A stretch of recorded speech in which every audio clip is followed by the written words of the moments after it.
tenderly. Que sera, sera, whatever will be, will be. The future's not ours to see. Que sera, sera. What will be, will be. What will be, will be. Que sera, sera. Oh, dear stranger, journeying to a far, but not many days pass fast till I see you again. So, this is it?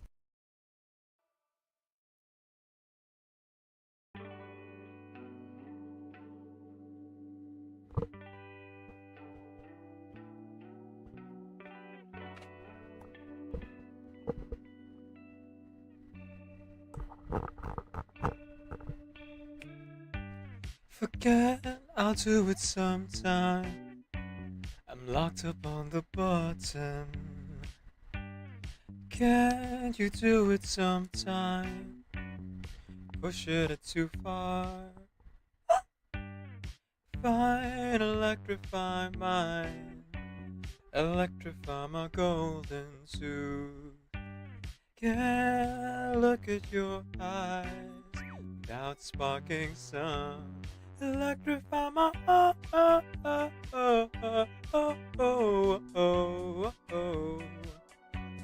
Electrify my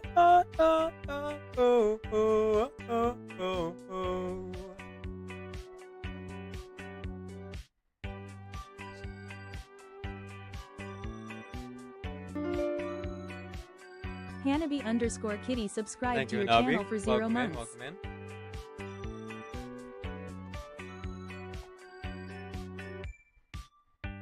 Surprise, I'm in the same time. Beneath the same sun. Oh man, you got me too size. Oh, my little buttercup, that hurt. Fine, electrify mine. Electrify my golden tube. Can't look at those eyes without sparking some. Electrify my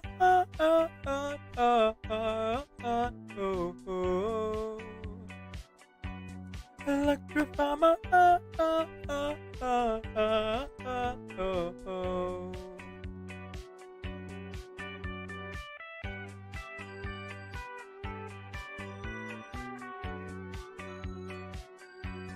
Electrify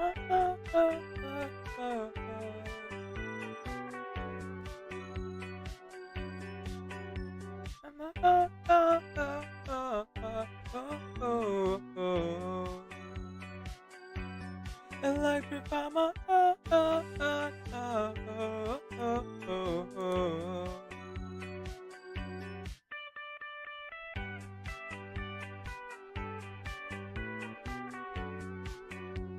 A sincerely wonderful good morning everyone and welcome to the stream. My name is Video. I'm a video game streamer who primarily plays RPG games. I am also a hobby voice actor and singer, so you'll hear me do one or both of those things for the stream. My pronouns are he, they, and today we are doing karaoke. So if you have any requests, as you've seen our wonderful mod Hanabi just do, you can go ahead and use !! song request space the name of your song in order to put it here on this here list.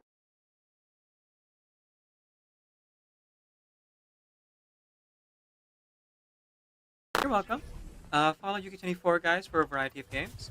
They were playing Food Simulator, but they play a lot of this game that I'm playing right now, Overwatch 2. So please give it a follow if you'd like more Overwatch 2 content or any variety of games. That was not a teammate. I thought that was a teammate. I legitimately thought, I was like, why am I not healing this person? Oh, right, because it's an enemy and I should not be healing this enemy. Whoops. You've heard of friendly fire. Have you heard of enemy healing?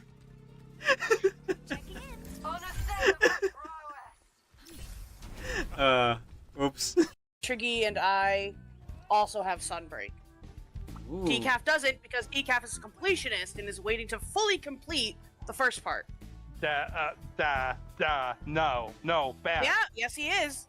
Bad. What? What it is? Because if it is, like, How are you need to calling have me an out? intervention.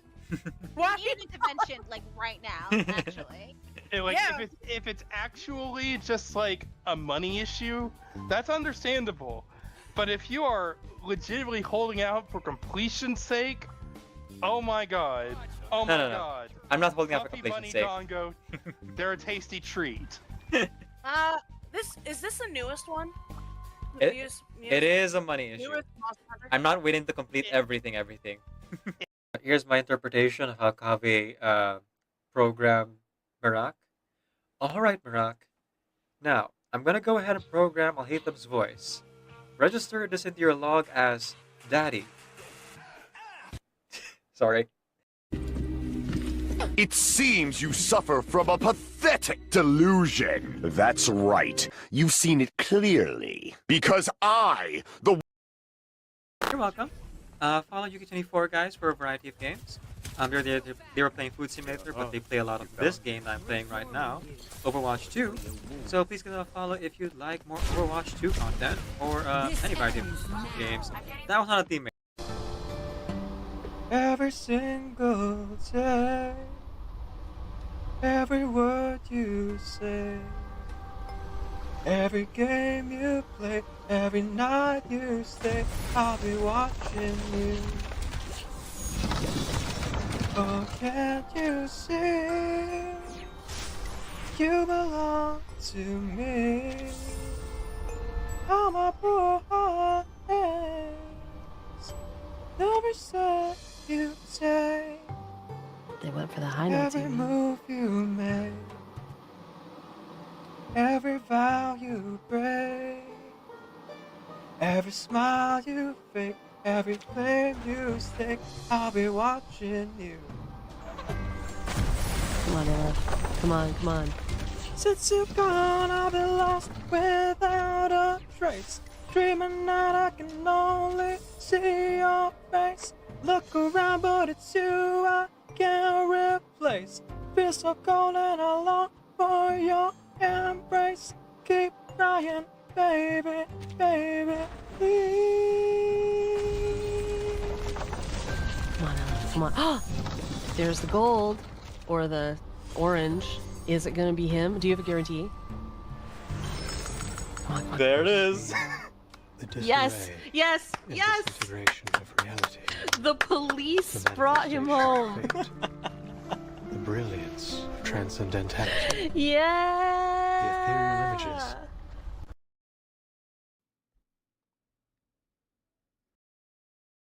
Do do do do do do do do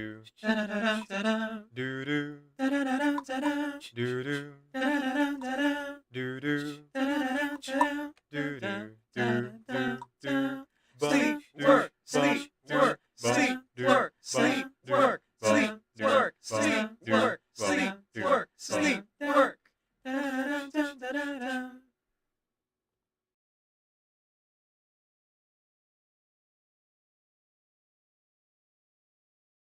In my hand is a pen that'll write a poem of me and you.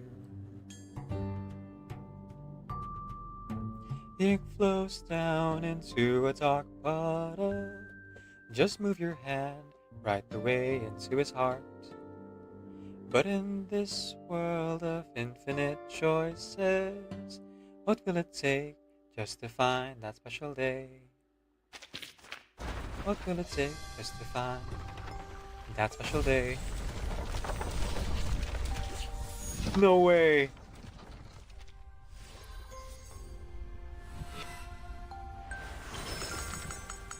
Fabuloso.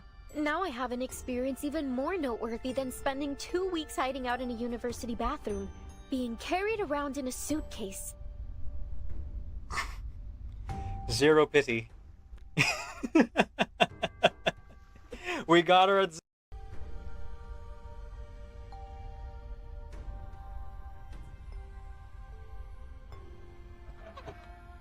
I can show you how to be strong in the real way, and I know that we can be strong in the real way, and I want to inspire you. I want to be your rocker when I talk, it lights a fire in you. I want to inspire you. I want to be your rocker when I talk, it lights a fire in you. Call me Flutterpage.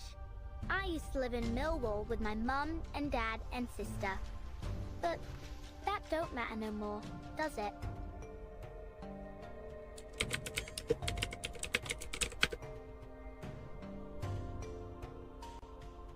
Okay, looks like the ritual roll worked. She knocks her teeth 3, 6, 12, 24, 36 times. The wicked spirits scream and howl, as if the sound has pierced their eardrums, sending them writhing on the ground in agony.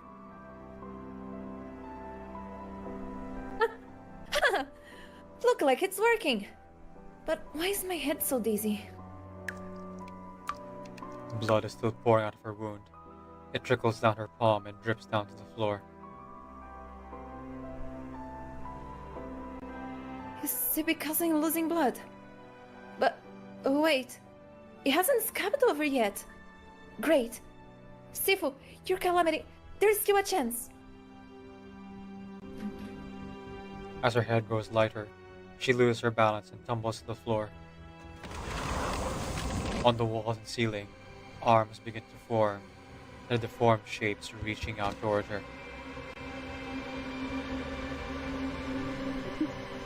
Stay behind me, Lily.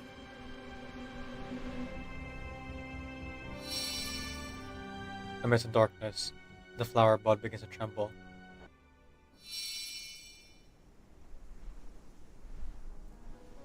Will it bloom? The bud gradually opens up, unveiling the stigma at its center.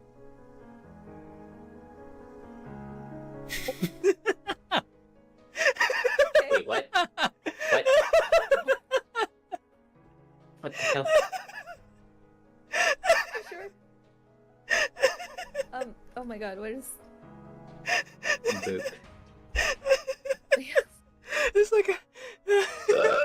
There you go. This anecdote. Oh my god. This anecdote. There you go.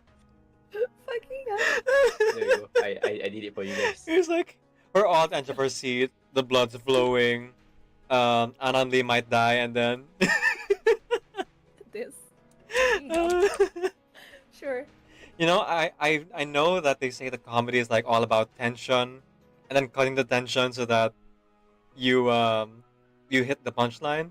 That's also how you do horror, though. So, good mix. Yeah. The music helps the setup as well. Sure. Well, it's, of course, that he's swearing. Yeah, lots of swearing. Indeed. Oh. Hungry! Basically, yes. Poor Charlie. I hope he gets that tuppence. Will it be worth it? That's the question, right?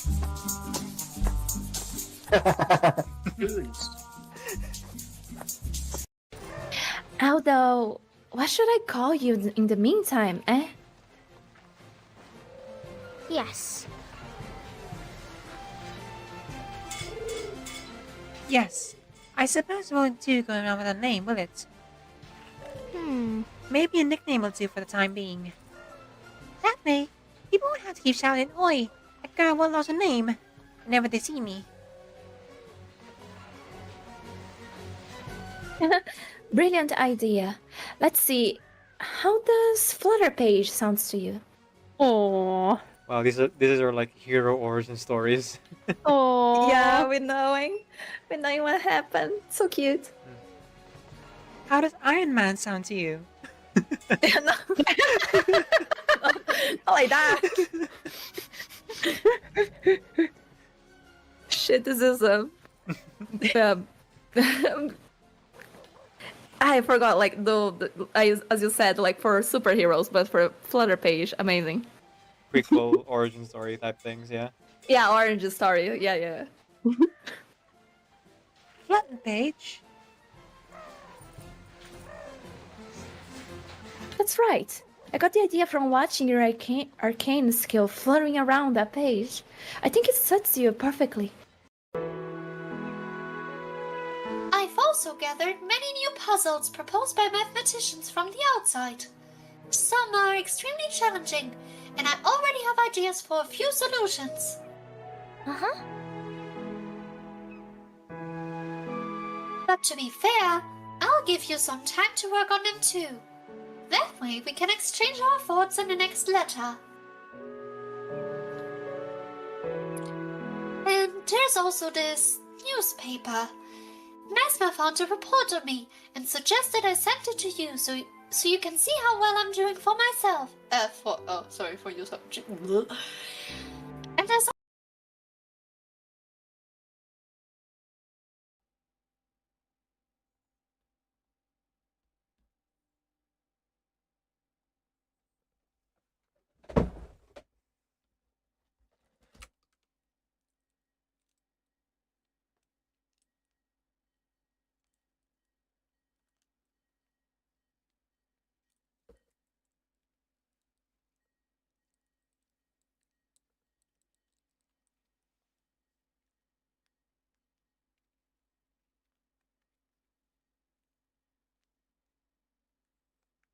Here we go, off the rails. Don't you know it's time to raise our sails? It's freedom like you never knew. Don't need bags or a pass. Say the word, I'll be there in a flash. You could say my hat is off to you. We can zoom all the way to the moon from this great wide wacky world. Jump with me, grab coins with me, oh yeah. It's time to jump up in the air. Jump up, don't be scared. Jump and all your cares will soar away. And if the dark clouds start to swirl, don't fear, don't shed a tear, 'cause I'll be your one-up girl. So let's all jump up super high, high up in the sky. There's no power of flight like dancing. You know that you're my superstar. No one else can take me this far. I'm flipping the switch. Get ready for this. So let's do the Odyssey. Odyssey, Odyssey, Odyssey, Odyssey, Odyssey, Odyssey, Odyssey, Odyssey, Odyssey, Odyssey, Odyssey, Odyssey. Odyssey, Odyssey, Odyssey, Odyssey. Spin the wheel, take a chance. Every journey starts a new romance.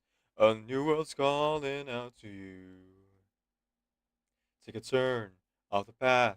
Find a new addition to the cast. You know that any captain needs a crew. Take it in stride as you move side to side. They're just different points of view. Jump with me, grab points with me, oh yeah. Come on and jump up in the air. Jump without a care.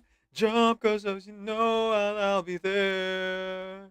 And if you find you're short on joy, don't fret, just don't forget that you're still a one-up boy. So go on and straighten out your cap.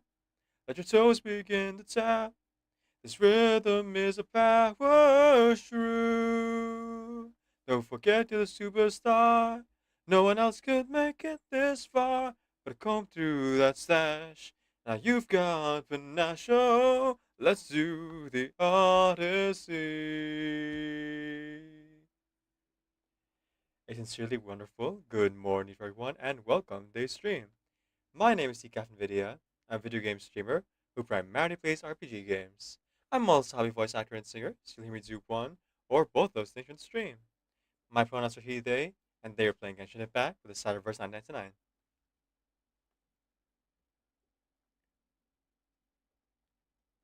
And in Genshin Impact, we're going to be doing some voice acting fun here. Oh, off screen. There we go. We'll be doing some voice acting fun here. As I plan to finish the last world quest in PC Isle, together with the event, the Bomberman Klee event, which I completely forgot to do last Sunday, but hey, we can do it now. Oh, expedition rewards. It is Tuesday. Okay.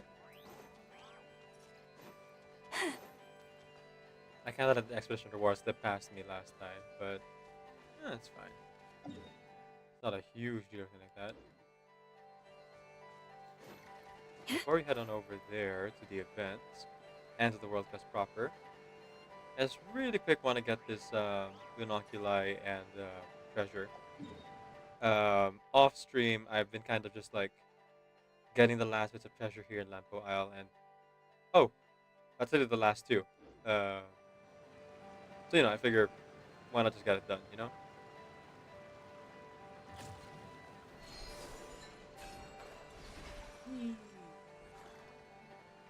Okay, I'm not actually riding that. I should have used my fan to fly faster, but it's all good. And then while that's happening in Genshin on the side, because ADHD, I'm gonna go ahead and do my dailies here in reverse as well.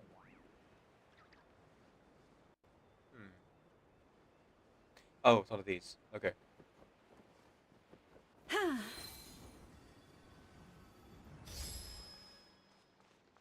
Hello. Now, the one thing that I sadly just don't have time for is maybe doing, what do you call this? This whole place world quest. I was thinking that maybe I would do it after Crag Game on Saturday. And I hope I'll be able to get through as much of it as possible, but we shall see, we shall see. Oh, it's gonna tie up. Okay. That is fine.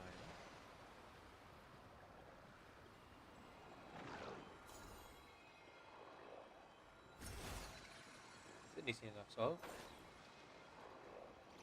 Except if I completely miss it. Like a fool. Laundry day. See you there. Under things. Tumbling. Wanna say I love your hair. Here I go. Fumbling. With my free tray, I will stop the pain. It's not a death ray or an ice beam that's on Johnny Snow. I just think you need time to know that I'm the guy who makes it real. Feelings you don't dare to feel. Bend the world to our will, and we'll make time stand still.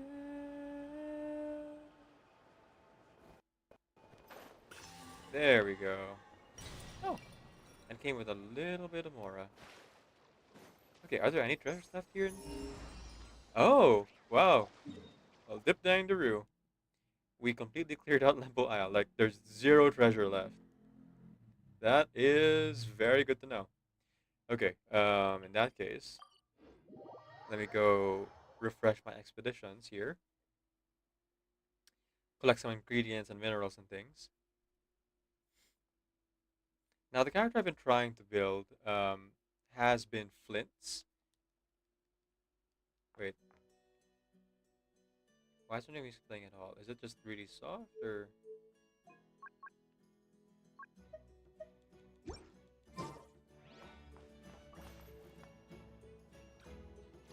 Oh yeah, just really soft. Okay.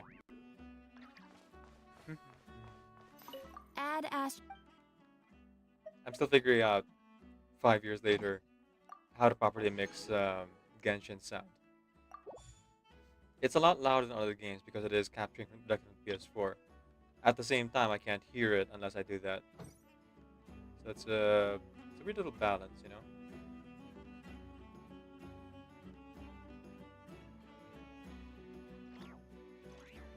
See, I could just raise the volume in my headset, but then there's the whole mixing thing with Discord as well. You know? Wouldn't you agree?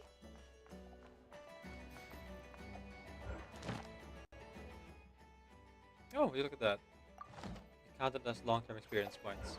Long-term encounter points. Let's go and claim that then. Turn these in. Add Astra. I cleared Thank you so for much of completing today's- Nod Cry early, quote unquote early, on time for Hoyoverse. I 100%ed Lempo Isle literally just now, like fully 100% Lempo Isle, and all right, that's why I marked that. Hmm.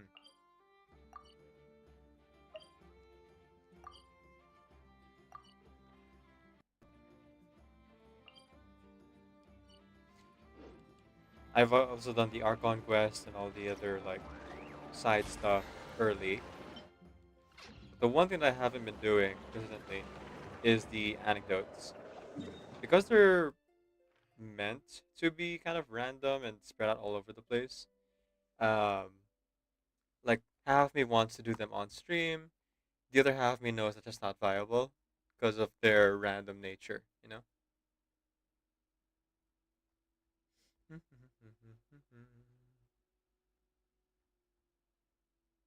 One moment here. Okay, I turned in my rewards. Other things I want to do is like grind and stuff. So I actually did this after the reset, which was like 5 in the morning, because I was like after work. Stagian. 2 weeks from now again. But now I actually have friends who can help me, so all good on that front. Hey, look at that, 80% done. Because I'm 70% done with TC Isle, and 100%, more than 100% with Lambo Isle. No, I don't want to teleport there, I just want my rewards. There we go. The shoemaker's children go barefoot. Huh. Interesting. Ooh, I also gotta do this before it ends. I have 2 weeks though, so it's fine. A lot of content to get through in this new nation, but once I get through all this, it'll be a lot easier by next batch to kind of spread my time out, you know?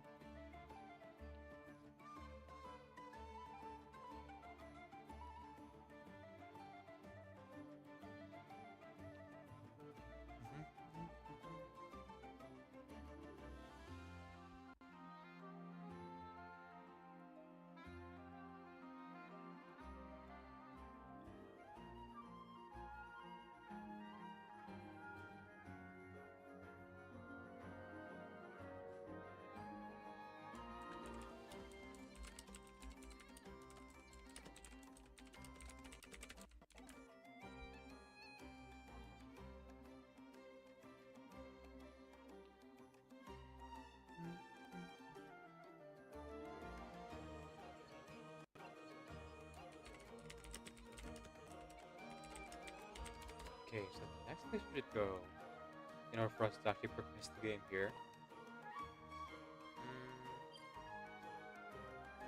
Okay, I have 8 days to do. Wait, 8 days? Isn't that more than that? Oh, the Dangdaru, I only have 8 days. Huh. That kind of is really close. Like, I'd be able to buy a battle pass and then do it pretty much the day of. Yikes. Okay, well, just gonna do my best, I guess.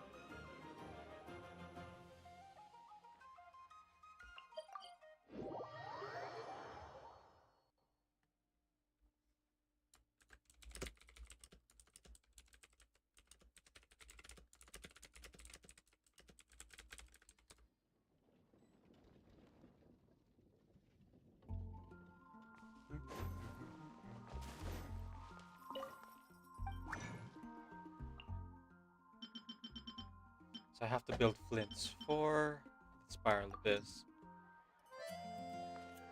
I found I actually have a pretty good team when it comes to Hydro and Electro. But the stronger flints is, the more secure I can feel just like lending out either Kokomi or Free to the other side. Oop, something. I'm just flints. There we go. So to level up flints here, I need a bunch of heroes' wits. Check. And this material. This is Kuvaki snapping guy. Now the problem is, my resin is now being funneled to two sources at this time, before the weekends, which is these weekly bosses over here, of which there are many to do. 1, 2, 3, 4, 5, 6, 7, 8, 9, 10. So that is like 600 of my resin for the week just there. Just like a third of my resin overall. Why am I doing this? I'm not supposed to go there. And the other like third of it is going towards the double artifact like event thing. Now, on the one hand, technically it is helping to build flints. The problem is it is RNG based, and I haven't gotten any good artifacts from it since it came out. So yeah, kind of not helpful actually. I would have preferred just leveling up flints to level 90. I've actually been out of the artifact game for the most part, except for those events, like Stygian and the double artifact domain. That's the only time I go into artifact domains now. Any other time, I spend all weekly bosses and Heroes Wit and Mora, because leveling up my characters to 90, like tangibly doing that, is a lot easier for my brain to track compared to what do you call this? The never-ending like RNG of artifacts. It doesn't help that they haven't like given us quality of life for weekly bosses since 2 years ago. So the resin use is always high there, and there's no like incentive really to roll for artifacts. Um, at this point, there's even less of it now because of the 3D printer and the re-rolling Dusk of Enlightenment thing, both of which, for better or for worse, are RNG based, but are still much better than actually going in and farming artifacts. In Dodoko's blow-up errative Balmanza, travelers can choose between different types of Dodoko, form teams of 4, and use Jumpty Dumpties to defeat spiky fish, as well as powerful backup bosses.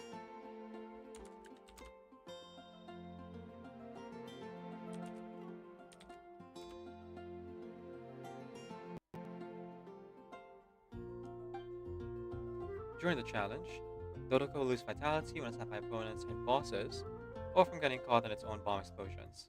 Pick up little bandages to restore Dodoko's vitality.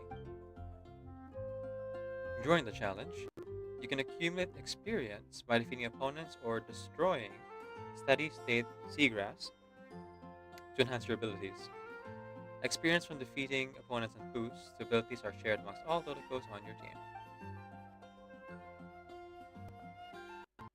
On the stage details screen, you can check opponent info for the current stage, as well as various combat buffs that can be obtained to help you defeat bosses that the spiky fish may call on as backup. That's fine. Okay, looks like I need to reorganize my Discord servers again. I'm part of over 100 now, but some of my folders are getting pretty full, so I might have to reorganize. There's a server I like frequently go to. Servers I frequently go to.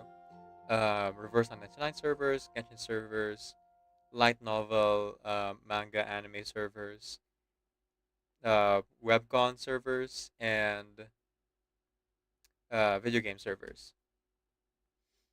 The amount of servers of Twitch streamers that I follow has grown, and so I need a new folder just for Genshin streamers, I think. Which there aren't a lot of. A lot of people, not a lot of people are playing Genshin these days, and At least not on my follow list, so it shouldn't be too big of a subfolder. But yeah, I just noticed it because I had to clear out the notifications because my ADHD wouldn't let me progress otherwise.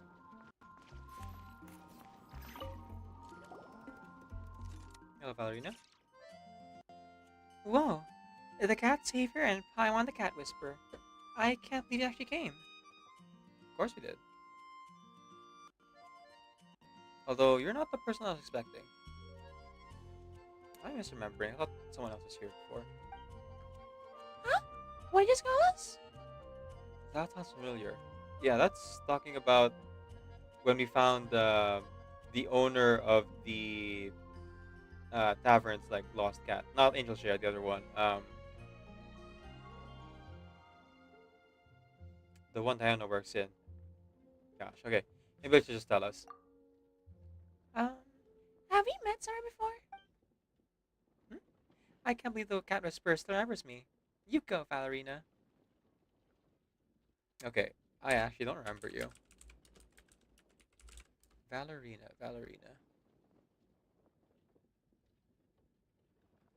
I think she was part of the quest to help us find that lost cat. Oh! She was part of the Fortress Vertice event. Right, and you're petting all those cats.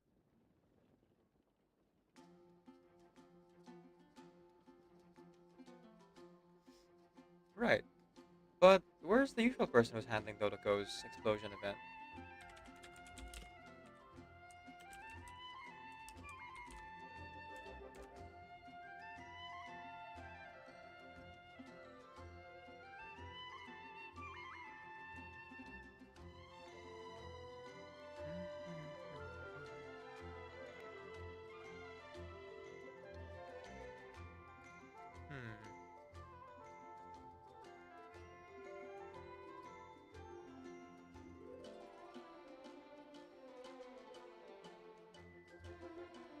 There should be info about which NPC had it before. There's people calling it an event rerun. It is not an event rerun. Hello, young whippersnapper. Eli says, despite being younger than me.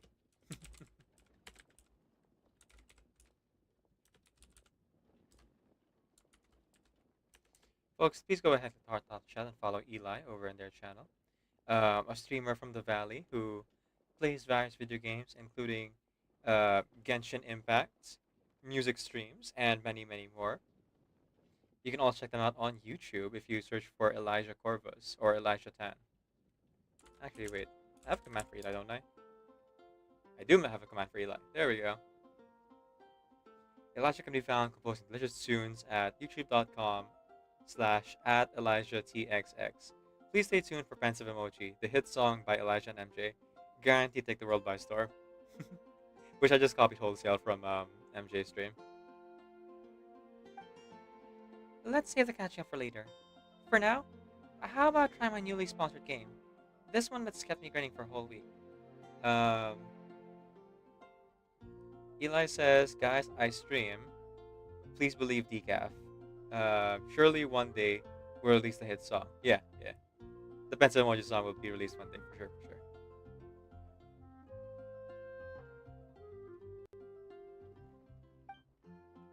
Dodoko's blew up a rabbit bonanza. Whoa! So many Dodokos!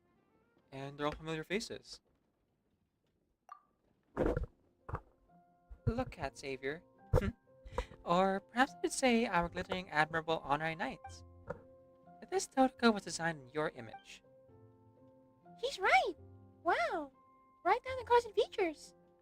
Huh. That's a spitting image of you, Traveler.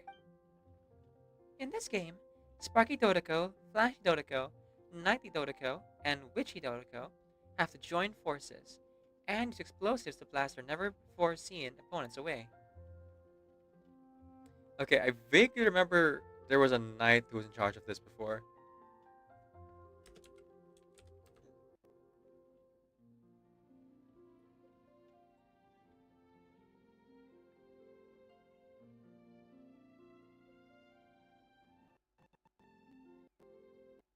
right. It was Jala.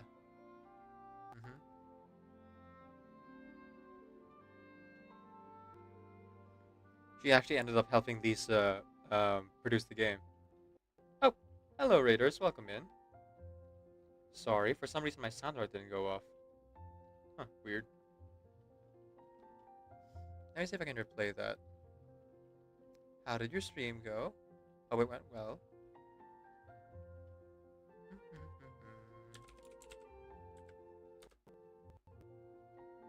It still didn't play. Weird, weird, weird.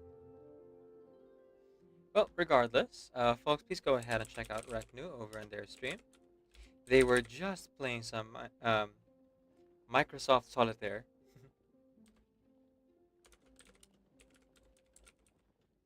Doing dailies, doing challenges, practicing their elite skills. You click the heart, not the chat, and give them a follow right now. Hang on, let me just test my alerts because it's bothering me it didn't play. Dude,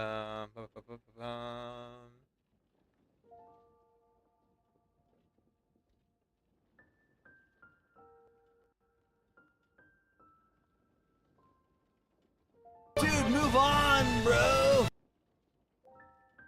Weird, I see the clip playing and everything, but there's no sound to it for whatever reason. Maybe just the clip. Let's see. Thank you for lurking. I had an accomplished stream. You're welcome. Speaking of, I should actually close that stream now because it's just my stream. There we go. Closing that out. I'm part of this raid.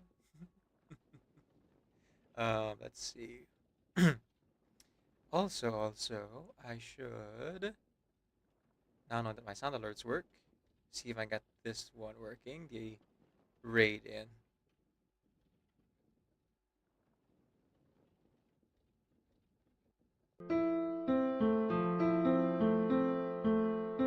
Reknu raided the simulacrum with 4 fractals. There we go. Welcome in, raiders. To those who are new to my channel, my name is TCAFNVIDIA. I'm a video game streamer who primarily plays RPG games. I'm also a hobby voice actor and singer, so you'll hear me do one or both of those things in the stream. My pronouns are he, they, and today we're playing Genshin Impact with a side of reverse 1999. Voice acting, world questing, and playing this Bomberman event here. You know, for the fun of it. I'm planning to progress my exploration a bit more by doing side quests, and also play this event, which I forgot to do last Sunday.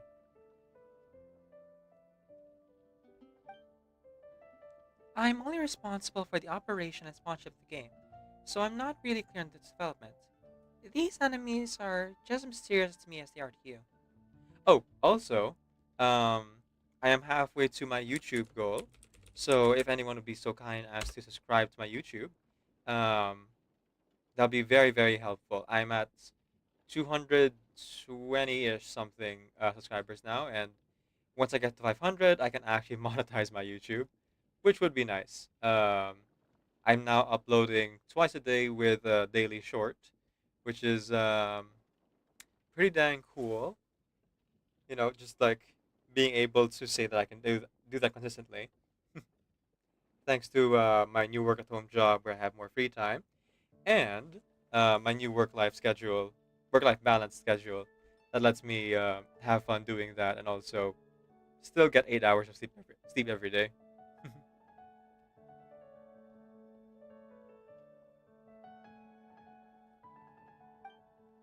But I'm sure that even if we meet in real life, the amazing Dodocos will definitely send them flying back to whence they came. Of course! No monster can stand against Klee and her best buddy Dodoco.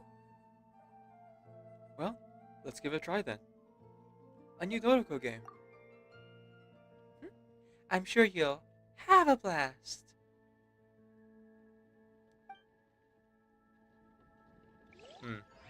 That was a good pun.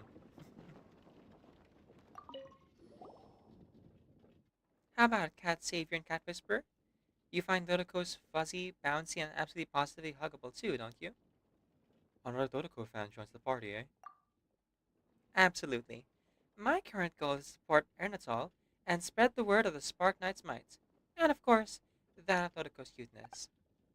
That's why I'm planning to invest 10 million more to try and mass produce this tabletop game to make it more popular. Oh, right. Valerina kind of just like started the whole cat shelter just by herself, and her family's money. So money is literally no object to her.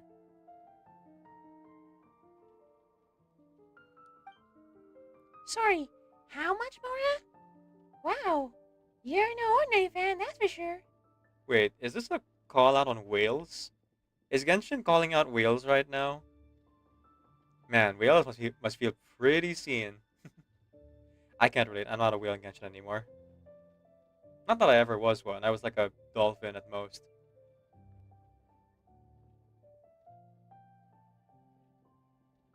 Although, depending on who you ask, that is the kind of whale.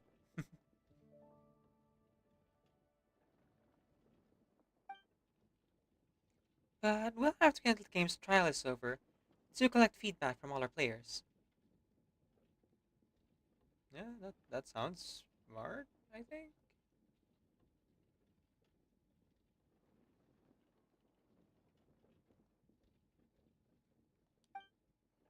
Then, with further refinements by developer Emetol, we'll make sure it's easy to pick up and fun for everyone. That's good.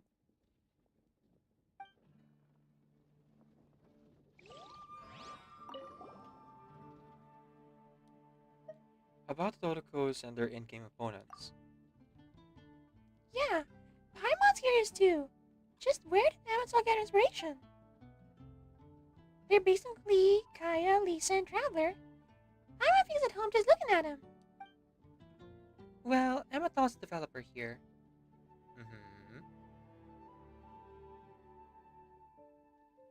Which makes you the co-investor?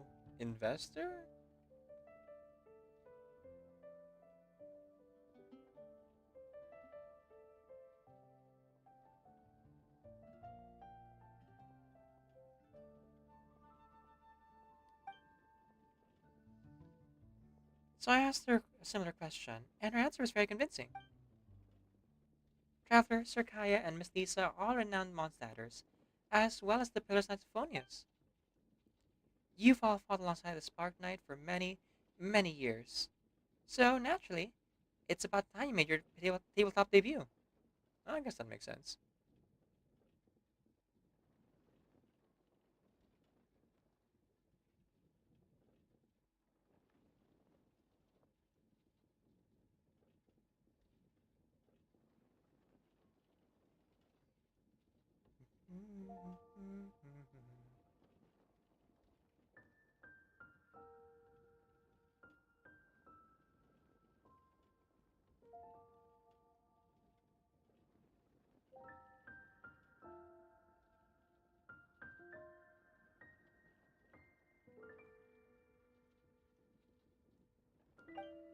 A hero's story is not a one-man show, but a collective symphony of willpower, courage, and wisdom. So, even while we tell the story of the Spark Knights, her companions need to get all the spotlight they deserve. Cleek's got other friends besides us, though. That is true.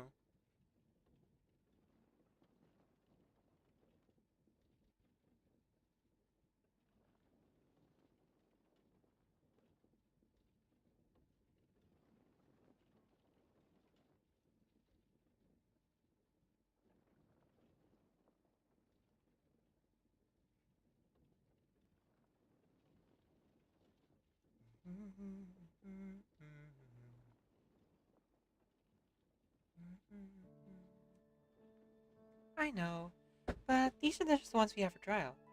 We've got Master Sheehan, the Helper in White, Mr. Albedo, Miss Amber, Miss Eula. The list goes on and on. The helper in white. Noelle? Are you talking about Noelle? Oh, Paimon gets Dodoko too. Wild Shape. Paimon. Oh, that's a Wonder Twins reference. That's an old reference. Oh wait, no, that's a D&D reference.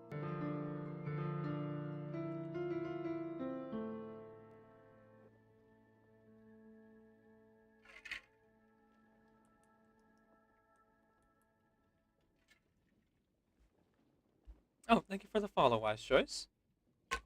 Nice to meet you. As for the opponents this time, they were all designed by Emetol based on intel that the expedition team sent back. I think she said she referenced the monsters and foes they found in Nodcry. Oh, I see. That's the connection. Cool.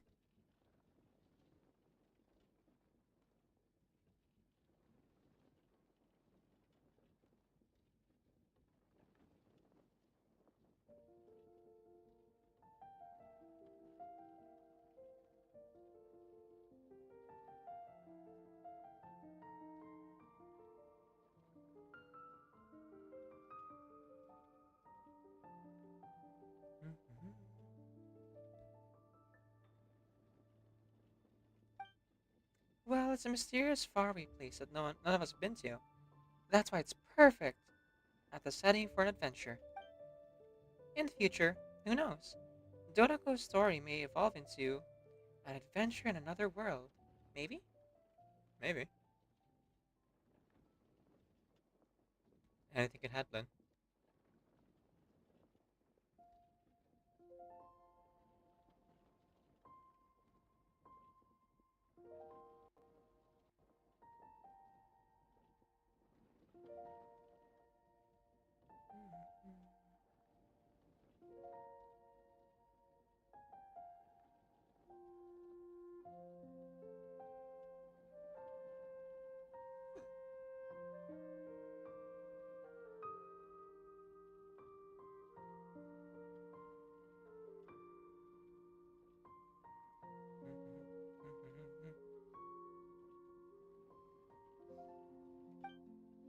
I'm gonna sponsor this best I can, and with this the Grand Rise to Tabletop game. Okay, let's go. Oh wait, hang on, there's one more dialogue choice. The last time we met was... And you even call mine Cat Whisperer, which rings a bell. Well, it has been a while. Last we met, I had run into some trouble while in a stray cat shelter, but thanks to your help and Miss Rosario's support, we pulled through. Yep, I remember. After learning a few tricks from you, Cat Whisperer, the cat stopped disliking me, and everything went according to plan. That's good. But not long after the shelter's trial run began, I got recruited by an old friends team for a long adventure. And thank the winds I did, because our team ran into lots of strange puzzles during said adventure. If I hadn't been there, someone might have gotten hurt. I only just returned to Mondstadt, and now I'm tidying up things to reopen the shelter and get things up running again. Oh, okay. So you haven't been able to do it since then. I guess that makes sense.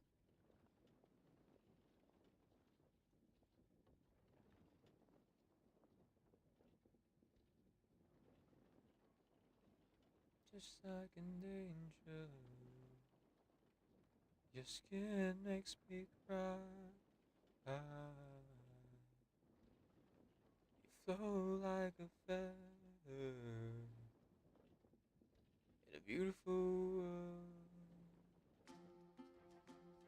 You're so very special. I wish I was special. Oh, but I'm a creep. I'm a widow. I remember. You run the Verbal Fortress, right? That's the one. Snowball, Bunny, Dustball, and Dopey all miss you. If you have time, come visit us.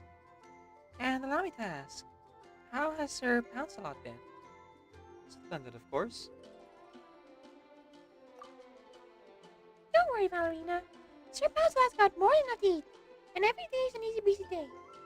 You also don't remember, Sir Pouncelot was the kind of mutilated cat that is officially part of the Knights of Favonius. It mutated into being much larger than other cats, and is in our Serenity bot now. That's wonderful. Let me think. What sort of dessert should I make? Regardless, I'll trust you two to get to him.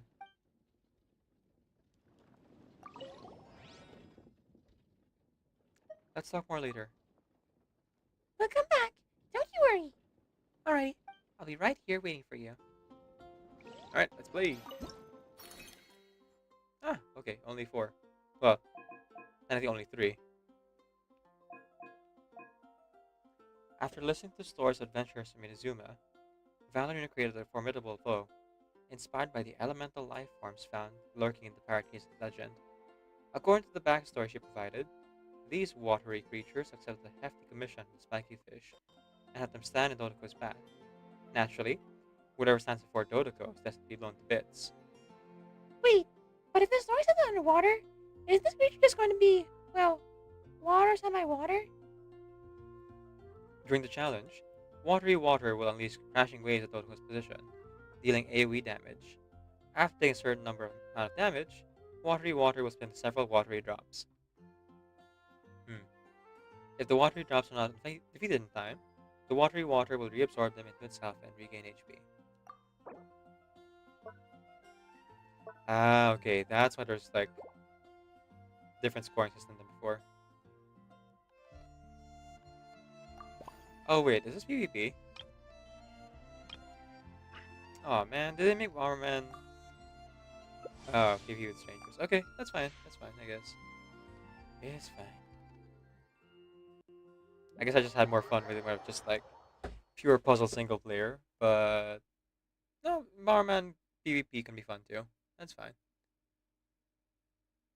If I keep saying it's fine, it'll be fine, you know? That's how that works.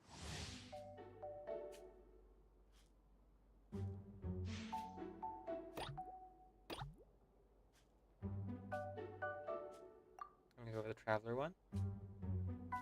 And it being co-op means it'll go much faster, actually.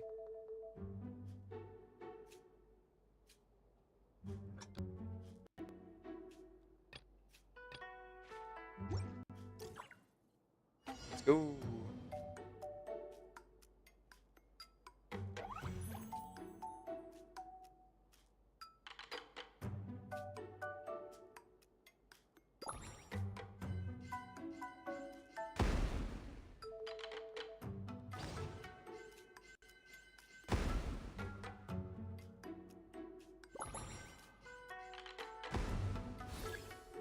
Come on.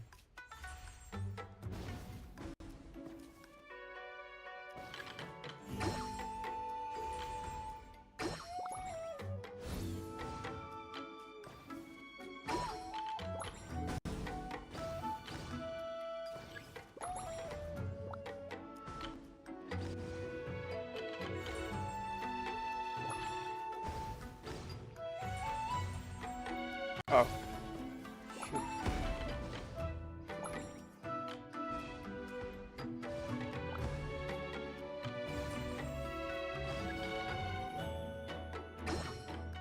Is this co-op?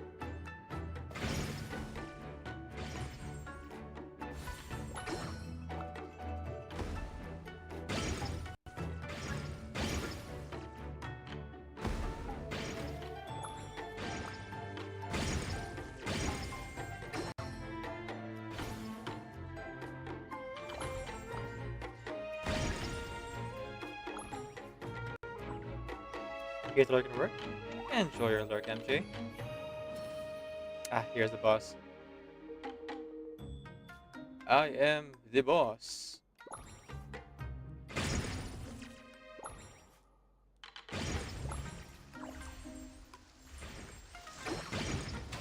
Oh. Blew myself up with my own bomb. Oopsie doodles.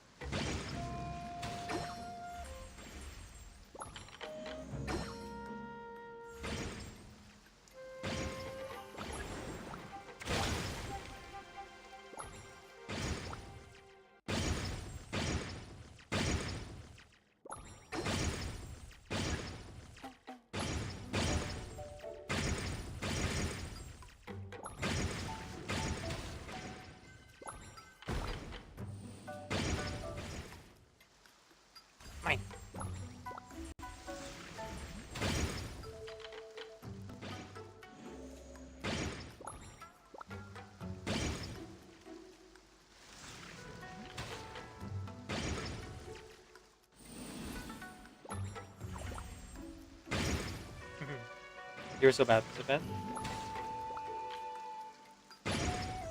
Takes a little bit of finagling, for sure.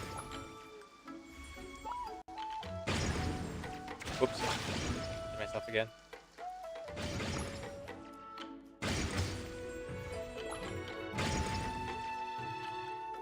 Yeah!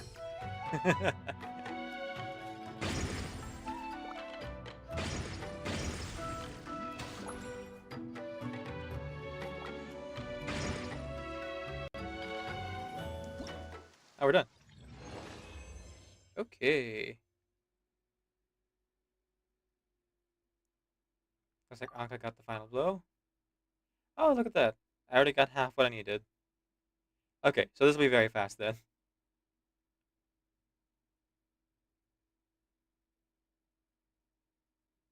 That's my first. That was my first run at it, and we're already pretty much done. Nice, nice, indeed.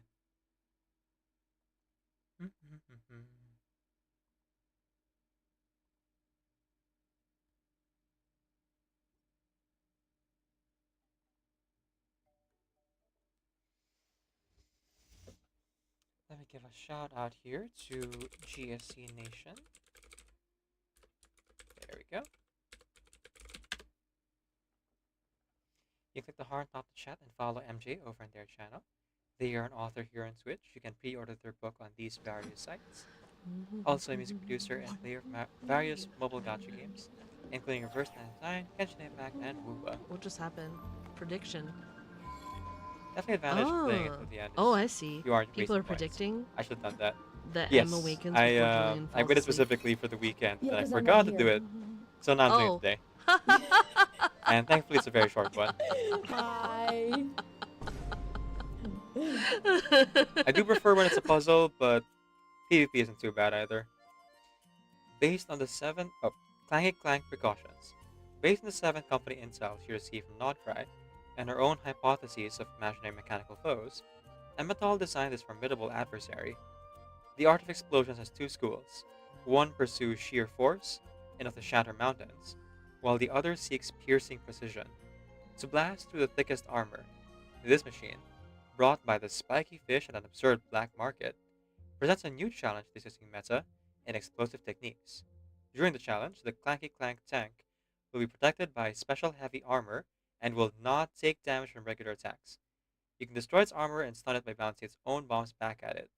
Once its armor is broken, it'll cause regular bombs to deal damage to it.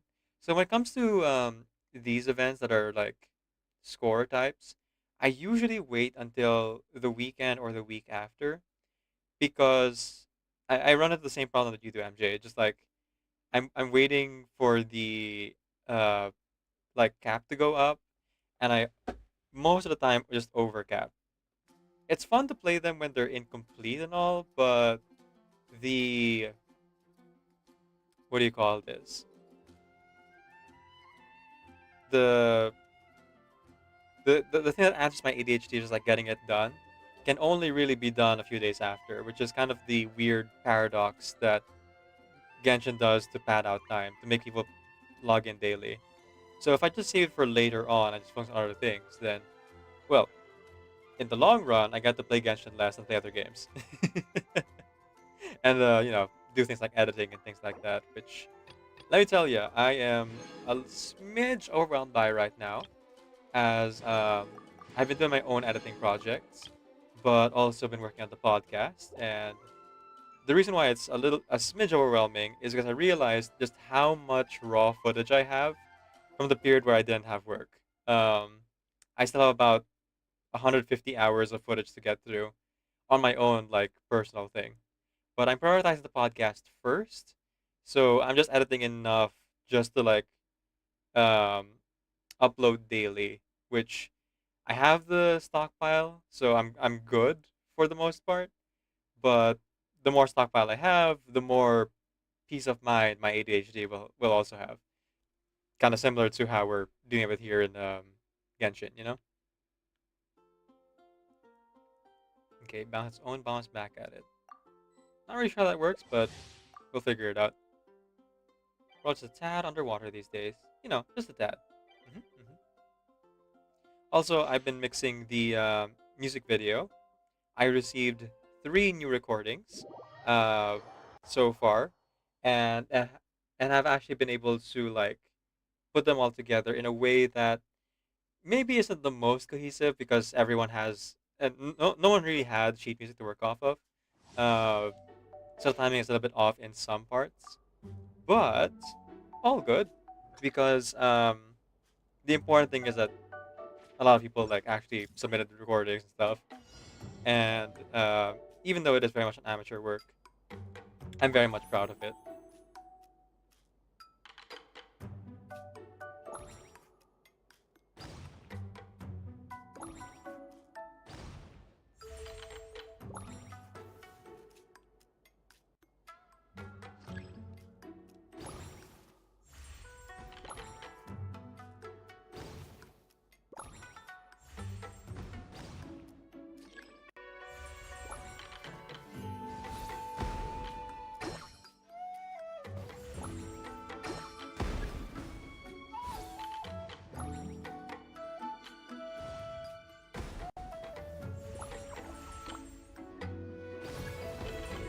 Oh, okay, them hurts me too.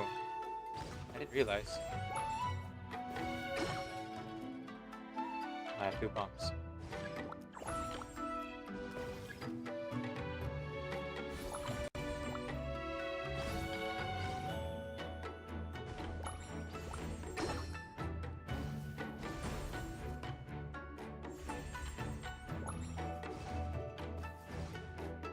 Oh, my shield. Fine. Whoop.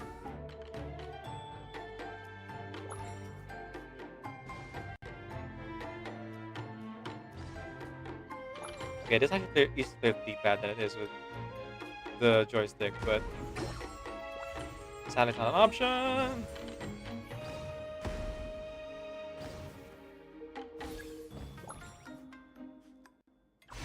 Oh boy, I am real hurt.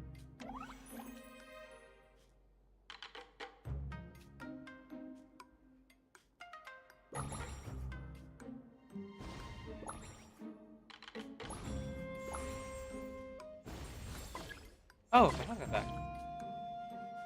I just bounce these back somehow?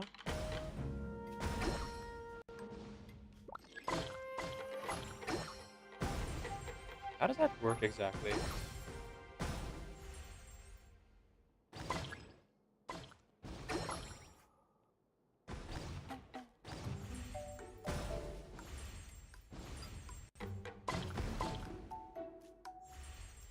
When you say deflect them back, with what? Other bombs?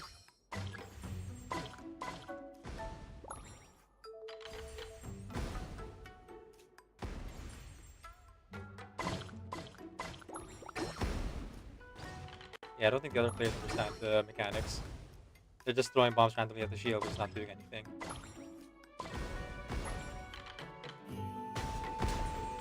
Ow.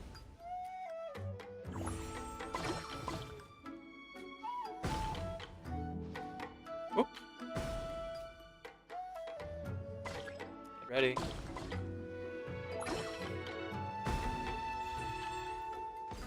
Going.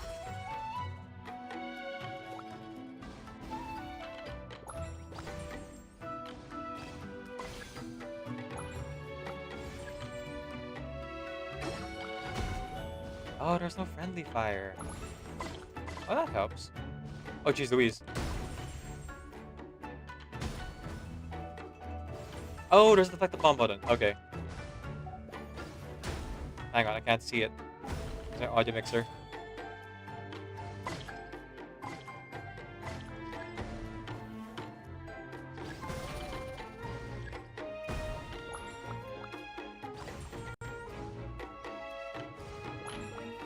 Okay, now I understand it a little bit late. But hey, we got it, we got it. At the end. Let's see. You're hoping that the person said they were going to transcribe sheet music for the soprano part really ends up doing it. It really cut down how much time needs to be able to help out. Yeah, sorry. I'm not. I don't know how to do it properly, so I just didn't. Sorry about this one. You have to push the orange boss. I read that part. I didn't realize there was a button to push because my audio mixer was in the way. Whoops. Little bit of stream scuff.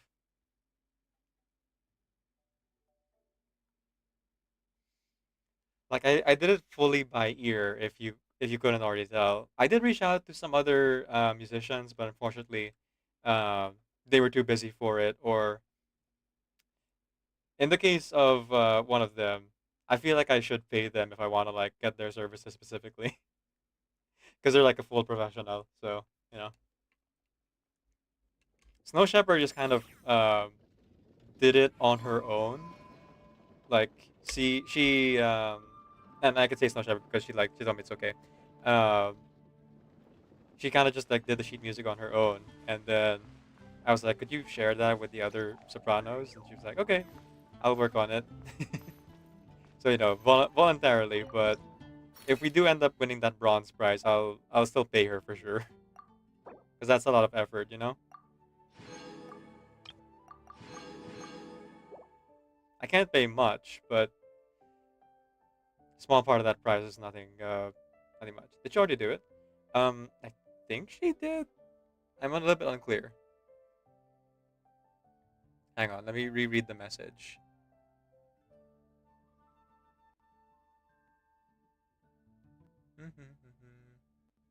Oh no, she said, I'll make sheets and then sing. So we'll wait on that. And then she said that she would end up sharing it. I do need it by the end of the month though, so we'll see. We'll see. Well, preferably by the 15th, but you know, beggars can't be choosers.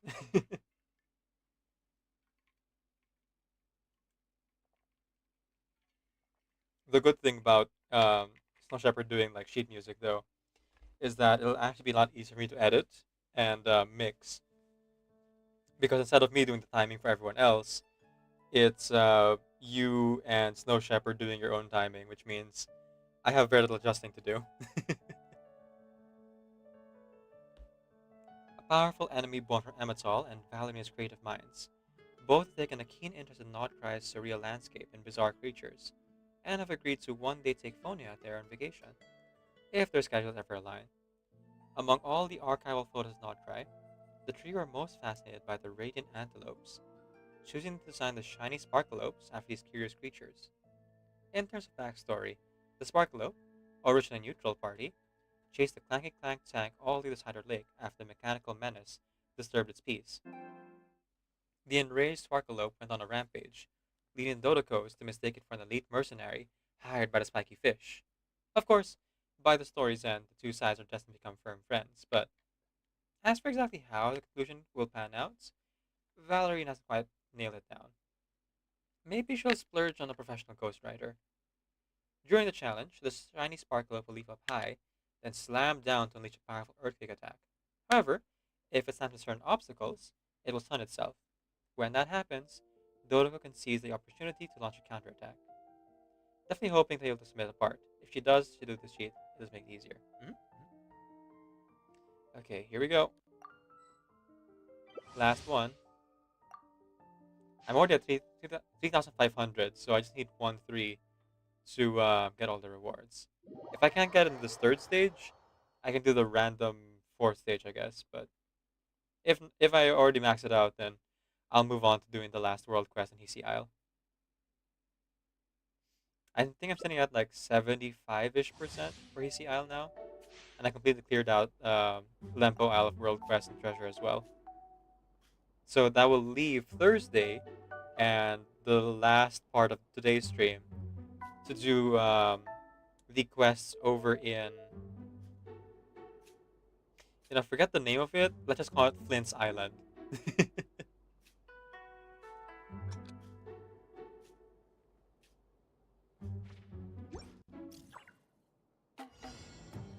There's the experimental research bureau to look through. Now to understand how the access cards actually work. And, you know, Flint's himself. Ooh, we get the fight right away.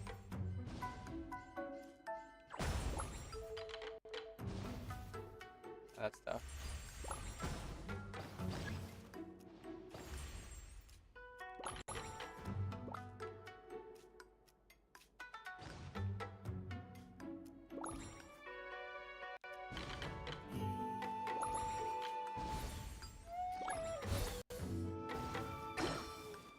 go.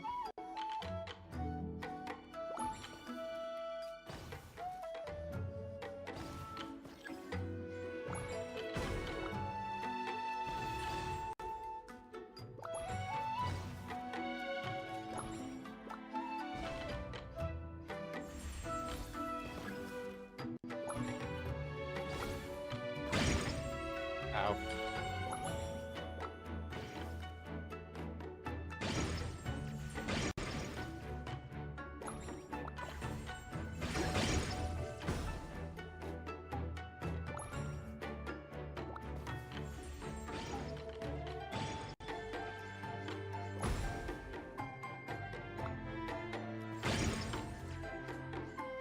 Alright, here we go. I had a bunch of last night crying out to females during inspiration for my neck repairs and after faint. Oh boy. Well, that's why I finished now early, so I wouldn't have to do it anymore.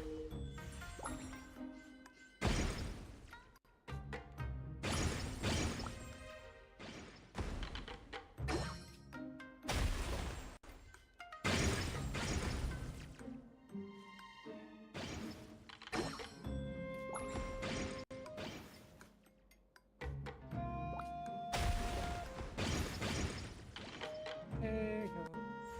There you go.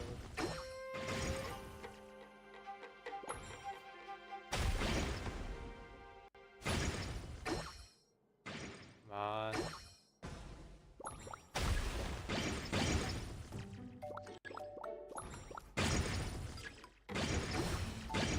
There we go.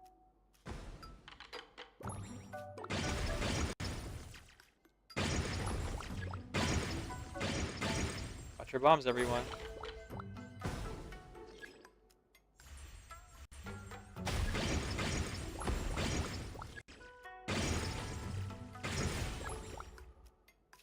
Over here, over here.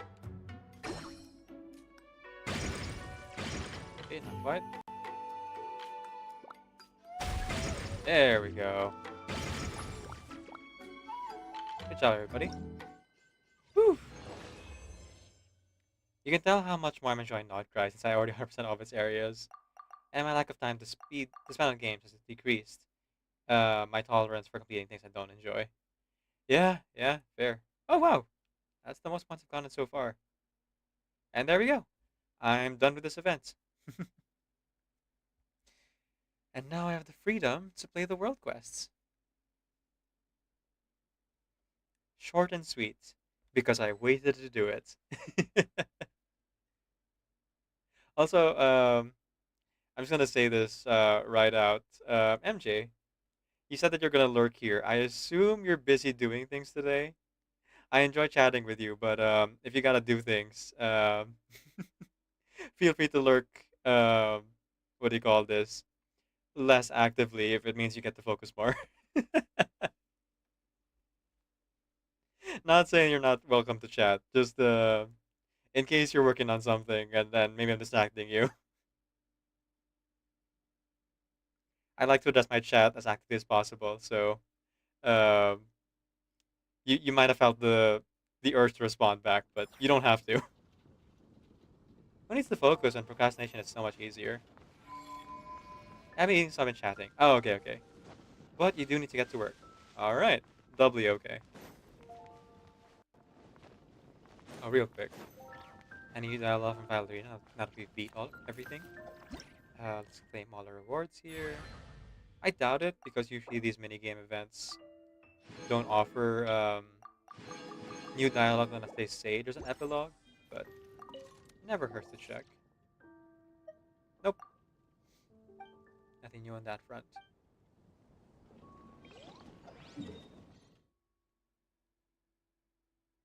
Take it from Elijah, professional musician and streamer here on Twitch and YouTube. Procrastination is a very easy trap to fall into. And taking Eli's advice, getting a project started is a good way to actually get it done. Professional magician. Eli can make a whole valley disappear off the map. and that you can't find which valley Eli lives on.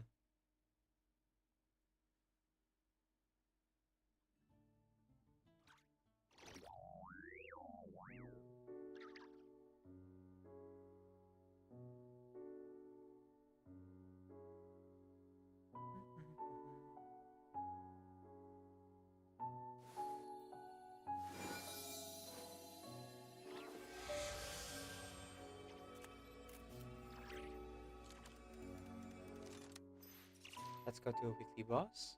It is the valley. Ah, of course, the gap. I do hope that what do you call this? Genshin does some quality of life things for weekly bosses soon, because I am running out of space. Let me tell you.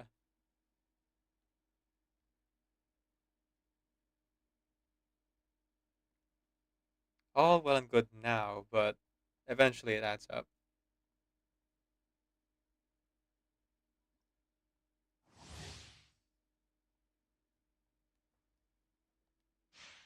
Oh, whoops. Hang on, hang on. This is the part I'm going to use to fight them, but unfortunately, I can't bring Aino here because Aino doesn't heal. I need to bring at least Kokomi. Now, Flint's is a little bit more well-built compared to before, so Flint's isn't as squishy. So I'll bring Flint's along with Llama here. If I wanted to go full efficiency, I would actually swap out Llama for Farina or something, but I'm actually trying to build for friendship here. And Llama's one of the characters I want to build friendship with, you know? The goal is, once I max out Llama's friendship level, is I swap out for Aino, and then I can have a full Hydro Electro team and not feel guilty. Although Nefer's coming out soon, so the window for that might not actually align. Ah well, we'll do our best. Take heart. Victory will be ours.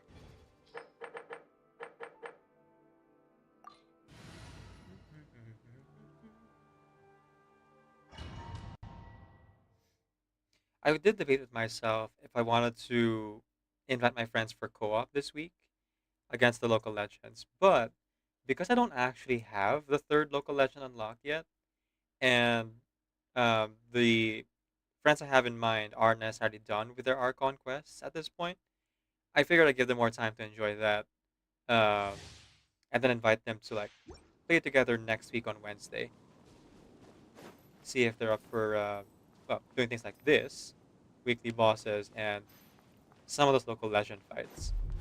Now, as for the actual odds of us completing any of the achievements, aside from just beating it once, that one might take a little bit more finagling.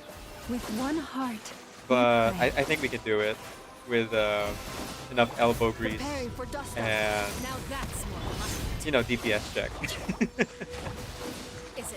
It's gonna be a challenge as well, you know? With the fall of darkness, Nope, that's destruction not shall how it is. rise. Oh well. Have a taste of purgatory. Be silent.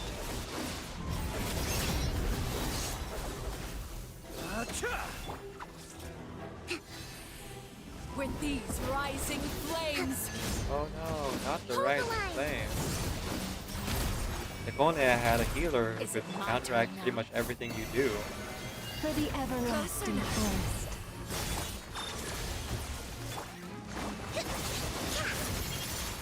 Close your eyes. Observe. Rest and rebuild! Leave this place. Look at you. Trapped like a bunch of helpless animals. Is it my turn now? Sure. Cleanup sequence initiated. Branch into song. Oh, wait, something good, please. The night cometh. There we go. Okay, phase 2. I think I have enough resin to do 2 of these weekly bosses right now. So I'm gonna go ahead and do that.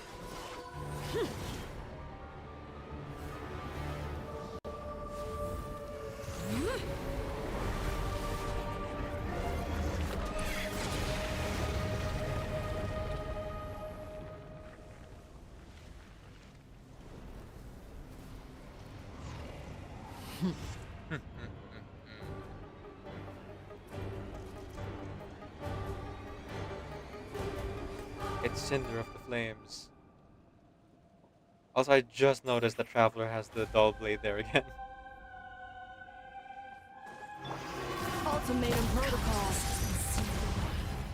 My blade is all that remains. Receive my blessing. With one heart,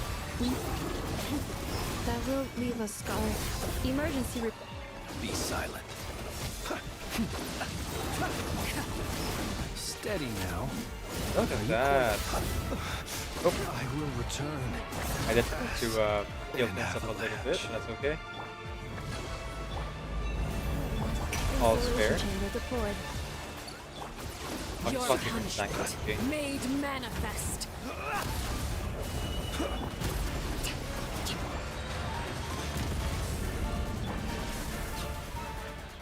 Oh.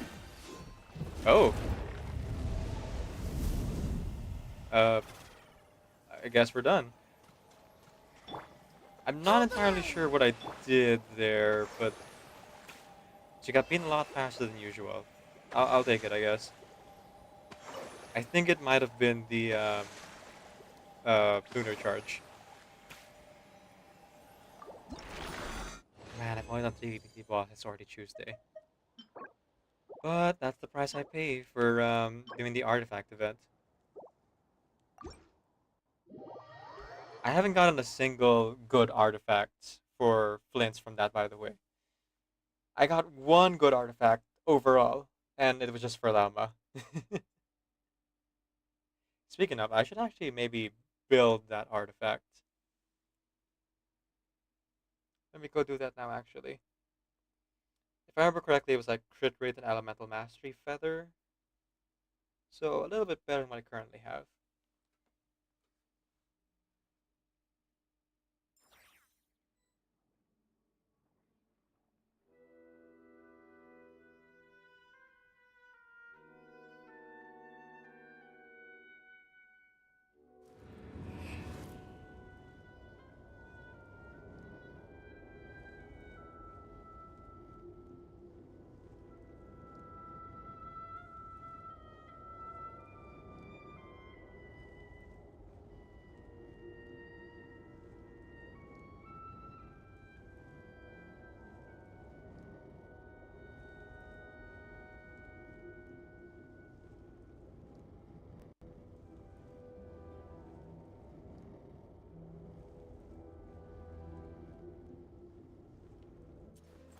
Let's see.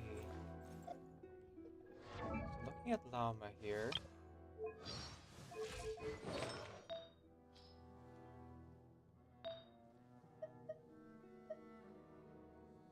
Ah, here it is. Elemental mastery and crit rate. Oh! Actually, this was the one I saw. Well, dip dang daroo. Buckle my shoe. Plus 63 is the score to beat. But it comes with crit rate and crit damage, so it's okay if it goes into other stats too. Preferably it all goes into crit rate. And it comes with energy recharge. Wow, that's a near perfect artifact. No, straight up, it's just perfect. For Llama specifically. Ah, dang. Okay, I'm just gonna go ahead and feed this to it then. That seems worth it. I don't really have other characters who would like use elemental mastery to this extent. That is from Nodcry. So there you go. Hi, welcome in, Snow Shepherd. How are you doing? Okay, come on, elemental mastery. Just all good elemental mastery. I'll take crit rate too, but elemental mastery, elemental mastery. Ah, crit damage. Okay. Oh well. Ooh, it doubled up though. Tempting to reshape this one, but I think I'll keep it as is. Very tempting though, very tempting. You got distracted by Tetris and then you did a live stream doing some animation. But you'll finish transcription of all the song right after you finish the animation art. Wait, sorry, did you say all the song, Snow Shepherd? Um, you know you only have to do the soprano part. I appreciate that much. Thank you. Please don't overwork yourself. Also, I forgot to subscribe to follow your channel. Let me go do that now. Doo-doo-doo-doo-doo. Mostly because I didn't know you streamed.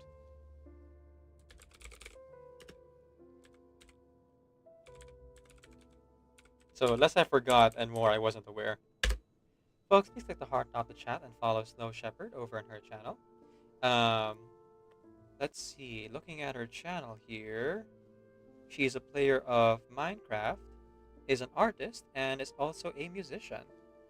I should make a command for you actually. But in the meantime, if you would like to check out Snow Shepherd's work. Oh, right. Streamer mode, so I can't see it. There we go. You can go ahead and check out her music over in Bandcamp. There we go. See, I knew about the Bandcamp one. I did not know you were a streamer. Let's see. I can try to make the entire song out where you have all the lyrics and everything. I'm just gonna try and do my best for everyone who wants to contribute to make it easier for people to contribute if they know the sheet, if they know sheet music. That does help. I will say though, there's only like a week left. So the reason why I say don't overexert yourself is partially because I don't want you to overexert yourself for health reasons, but also because there's only a week left for people to submit recordings because I can only submit up until the end of the month for the contest by the end of October. So the 15th is when I need it at the latest for like new recordings and stuff. No, don't hurt. I appreciate it, but please don't hurt yourself to get it done. The oh, we must hurry. Okay, okay. Phew. All right. Everyone else has submitted their recordings. There's only like maybe 2 people who are interested who could use the sheet music, and those 2 people are both sopranos. So just the soprano part would already be enough. Sorry, using phone right now and use the wrong word sometimes.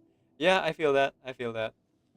My friends and I have this joke that we run a secret business called 11th Hour Productions because you're doing it at the last minute for Deus Ex Machina. I got that. Okay, okay. As long as you're pacing yourself and, you know, doing it responsibly, I guess it's fine. Just really, really, you can prioritize your own life first.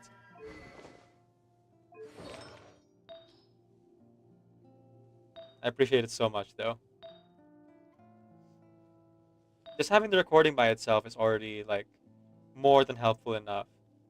Making sheet music on top of that would be an extra bonus, so... Don't, what do you call this? Just know that I'm really grateful, regardless of what you do.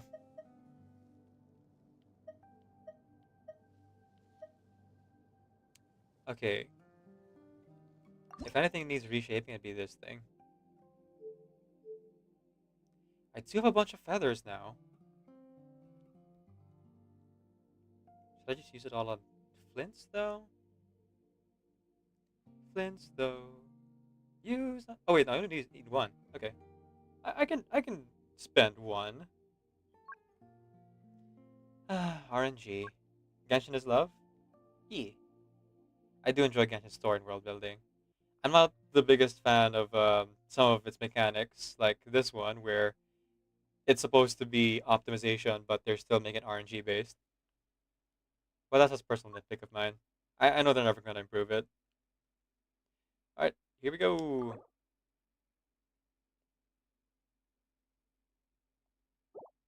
Crit rate and elemental mastery. Please, please, please go to crit rate for the most part. Okay, I'll take it. I'll take it. Whew.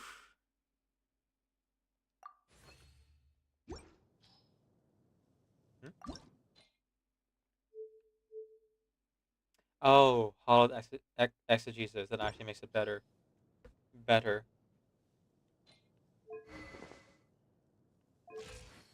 You know, for the whales. Who actually beat Stitchin on Fearless. Which is not me. What about flints? Can I do anything similar there?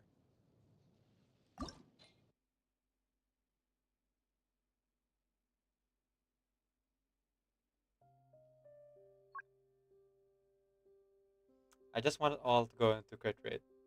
Is that too much to ask? Not select 2. Is it worth it? I mean, if it goes into crit rate twice, it'll just be the same thing. Yeah, no, that's not worth it. The Bomberman minigame is tight. Yeah, it was nice and short and nice and fun. I will say I'm really glad I waited until just today to do it though.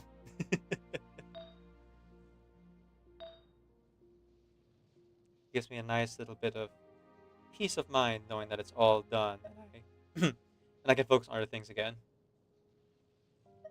I need a crit rate, crit damage, feather, and I mean this is fine. I wouldn't reshape it or anything like that unless it had 3 stats that I was going for. So if this had crit rate, crit damage, and attack, I would reshape this. But it stands just level up 20, and that's already good enough. Ah, terrible. I just talked about not reshaping it. And what do? They spread out my stats evenly. Ain't that just the way?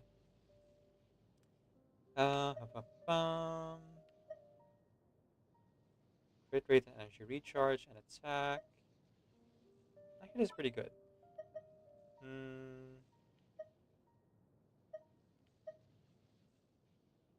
Yeah, of these 4, this one's the most promising. And if this ends up being a dud, I can feed it to an artifact that I get from double artifact leak. So eventually, it could be good. Okay, nice, nice. Already went into a good stat right away. Okay, that was terrible. That's fine. I do wish the 3D printer let you actually print multiple of the same set, but it is what it is. Oh, I don't even have enough.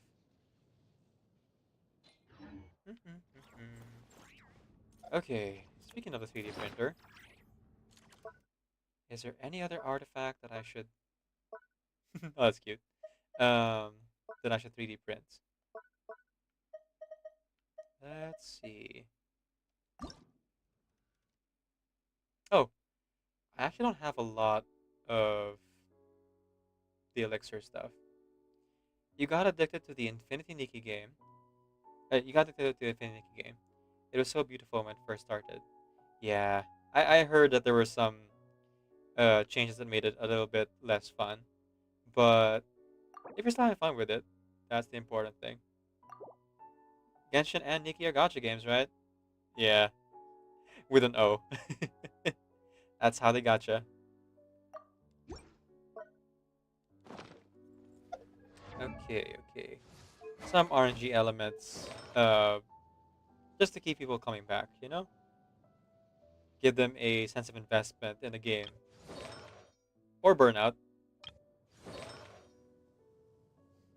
Can't really control which, really. That comes down to personal experience. Okay, if I were to 3D print one, it would be the hourglass. So everything else seems fine.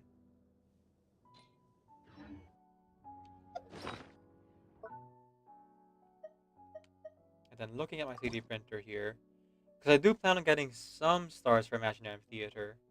Not a lot, but some amount should be doable.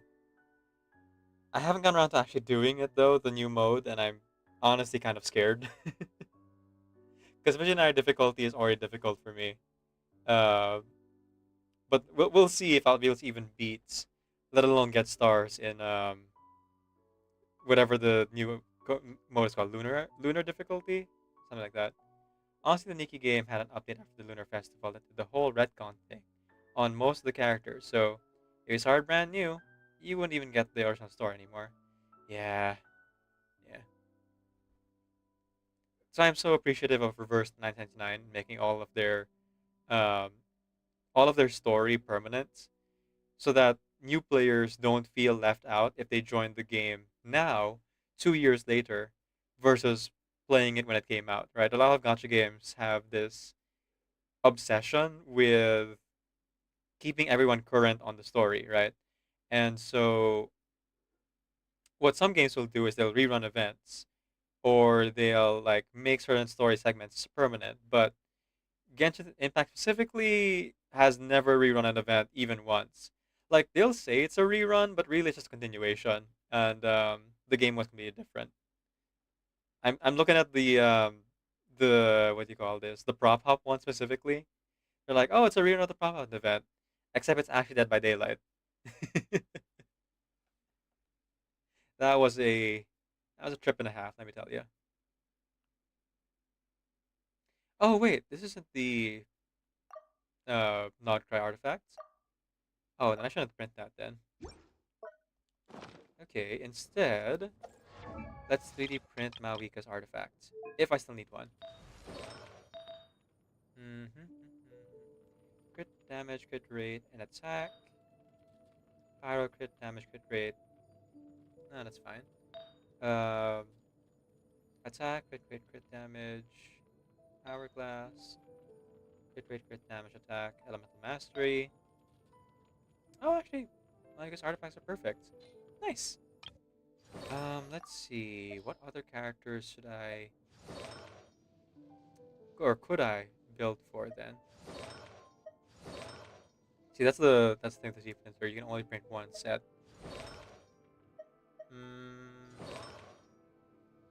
No, those are my 3 concerns right now. Like, I guess I could maybe print something for Navia here, but he's already plenty strong. More than artifacts, she needs a new weapon that isn't shared with Mawika for Imaginary Theater. But you won't catch me rolling for 5-star weapons in its current state. They incentivized like rolling past C6 characters, so there's even less incentive to roll for weapon banner than there is from before. Like I would have built Arlecchino, but they power Clef and Pyro so hard with Mawika that there's kind of no point. Also, my Arlecchino is just fine. Look at that. Only thing here would be maybe the flower, but even that I'm just like, eh. Still pretty dang good, all things considered. I would just give her the Calamity Queller and we're all good to go, you know?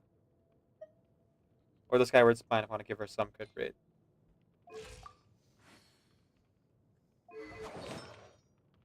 Yeah, I'll save the artifact for when Nefer comes out.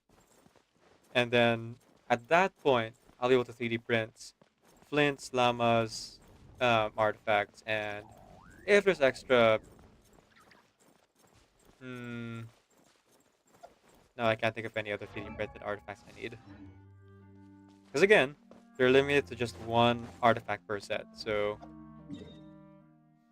it takes a while to actually make use of it, you know? Okay, sorry, I've been in this menu for like the past 10 minutes. I should do stuff in the game. The whale. Well, I don't exactly have Fontaine characters in this team. I could bring Farina in, but it's totally fine. It's fine. We'll be okay. We'll be all right. Right?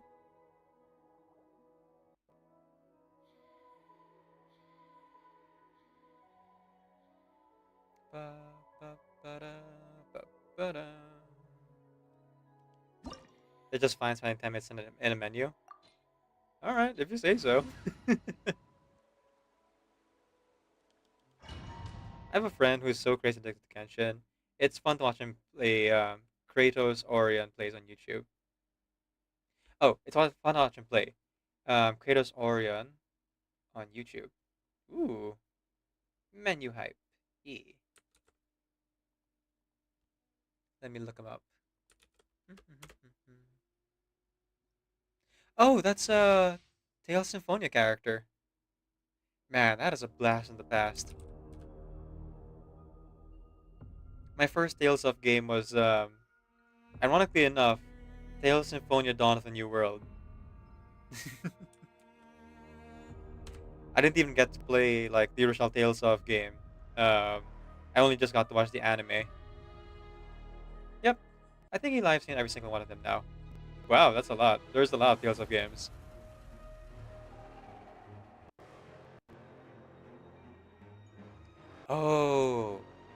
Oh, they're a big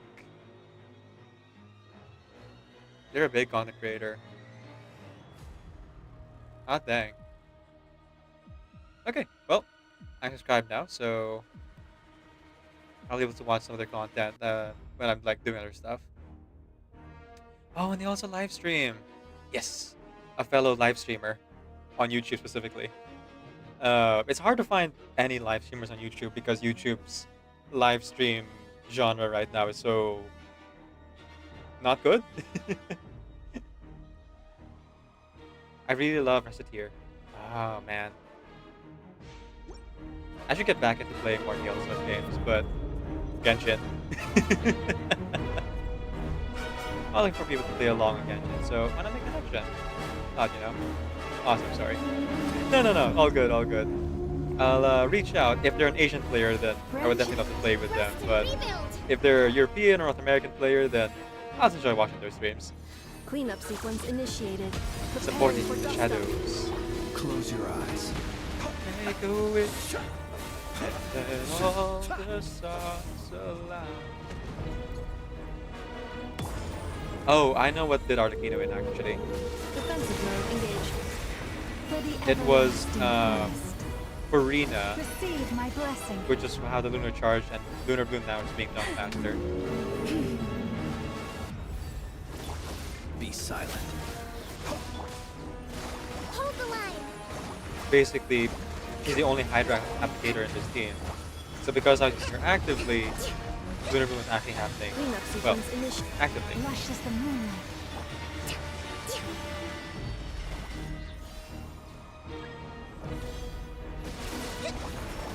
I mean, for the longest time, I haven't had too many people to do co-op with for certain achievements. But I'm always happy to play like co-op and stuff and set things up around the, you know, schedule for work so I can eat every day and pay the bills. As you do. Excuse me. Beware the creatures of the night. Creatures of the night. Oh, it's a fun time, right? Observe. And if only I could find more people to go up with. Ultimatum And not just go up with, but actually like be in a voice call with while playing the game, you know? You poor lost That's what I'm really lamb. looking for. Heals up. Allow me. With one heart, we pray. Branch into song. Oh wow, you got the Rocky Horror reference, huh? Be silent. No, that makes sense, that makes sense.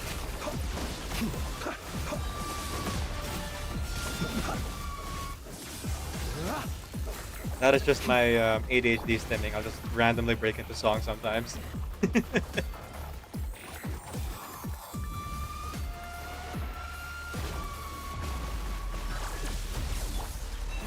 Same? Oh good. I'm not the only one. Well no, I met a few people who've done the same thing. You could say that we're what do you call this? We're of the same breed. Receive my Like blessing. Elijah, who's in the chat right now, is my classmate when it comes to just like randomly thinking of song references to certain words that activate our brains, you know? Hey, we're done. Hot dang. It's really nice to have Inefa and Flint in the same party. I do wish they will buff Llama soon. How do you make it so that your Dendro Nodcry character is weaker with more Nodcry characters? I mean, good for people who want to like only use Llama and that's it. But also putting Insane Chronicles makes it so that it's always one level up. Means that Llama isn't really at her best in the overworld, no matter what you do. Because Insane Chronicles will last anywhere between 3 and perpetuity, depending on Genshin's plans on Scenic Chronicles. There's been a few like time gated things, which on the one hand, are time gated, meaning that my completion bonus is like stalling. On the other hand, they're pretty cool bonuses. So there's the Selena Chronicles, which is literally what it is. You get to talk to Columbina and learn a bit more about her. Unfortunately, or fortunately, depending on how you look at it, she makes it so that even if you only bring one Nodcry character, you get the full benefits of the moon. Except, when you're Llama, and Llama is actually stronger with only one benefit, one level of the moon. So it's kind of counterintuitive. Oh, whoops. I completely forgot to set up my concert overlay. Some people have been doing a lot of emojis, but, it's one of the things I'm supposed to set up before the stream starts. And now my browser is freezing. Okay. Give us a second, folks. Technical difficulties. You know how Chrome is.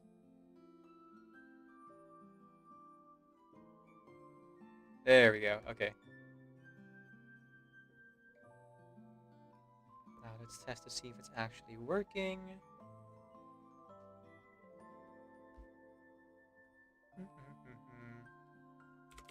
Let's use hype. There we go. Little waving stick people. Just over there in the corner. Oh, right. Achievements. Tracking the achievements. That's what I was doing. So we finished Moondust Adventure 1. Complete 10 open world time trial challenges on Lempo Isle, Hisi Island, and Paha Isle. Which makes it our 1,587th achievement out of 1,610. So that's what I'm talking about when I talk about time-gated things, because I fully plan on completing the game until Tivat. And when they do time-gated things like that, it kind of means that my ADHD is just like, yes, an unfinished thing. Better come back and finish that, except I can't because I have to wait several weeks. There's one other thing that I don't know if it's tied to achievement or not, where I'm turning in these investment coupons, which is seems to be a dig at cryptocurrency and the stock market in general. That's actually going to take me 8 real weeks to finish.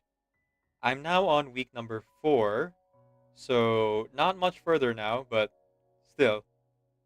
That's like artificial padding right there. Okay, I've done all my weekly bosses. I've finished building my artifacts. The thing I was going to do after the event, we can now do here. Hisi Island.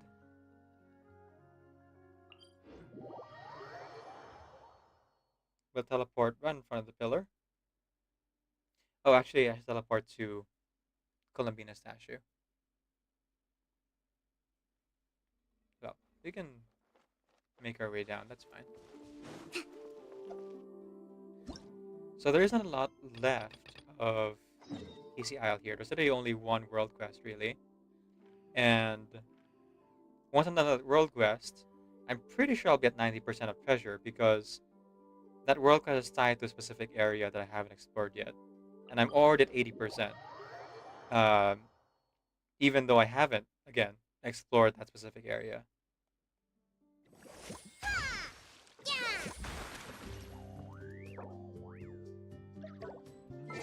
Let's go ahead and switch teams here. Something I sorely missed when I was in Natlan was actually being able to play the teams I liked. Instead of having to play Nanan characters for the sake of Nanan characters, you know?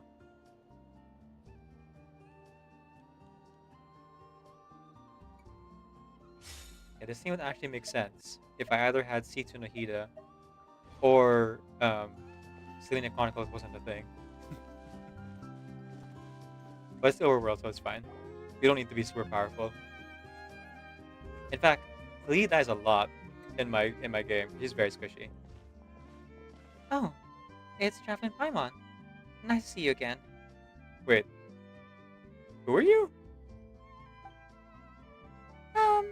Miss Priestess? Have we met somewhere before? You don't seem that familiar to Paimon. Oh, okay. Oh, I did not recognize you without the full suit on. Hey, it's me. Seriously, we met not long ago. Can't you recognize me by my voice? Oh, yeah, it's you. You're the one back then. Wait, who are you exactly? This is starting to sound like some kind of weird scam.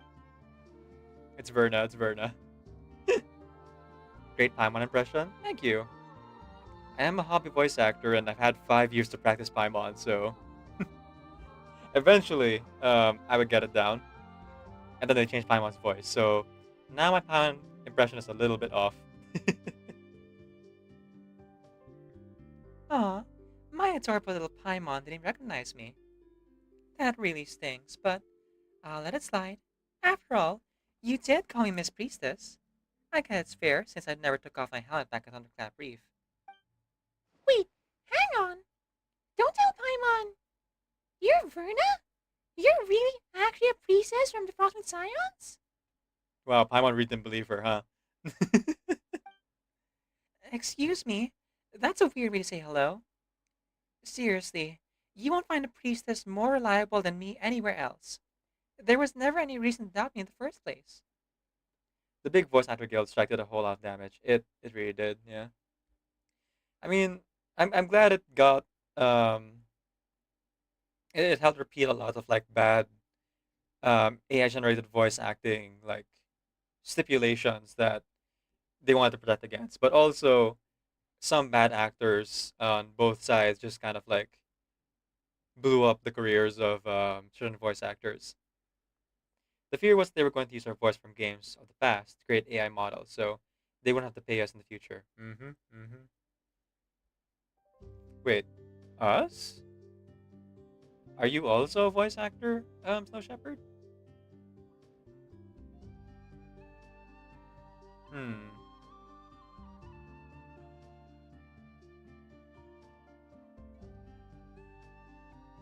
Oh, cool! Good to see one in the wild. Although, I'm just a hobby voice actor and I haven't actually done any projects. So, claiming to be a fellow voice actor is kind of, small claim. I'm only in 3 or 4 games, though. That's still way more than me. I'm in 0.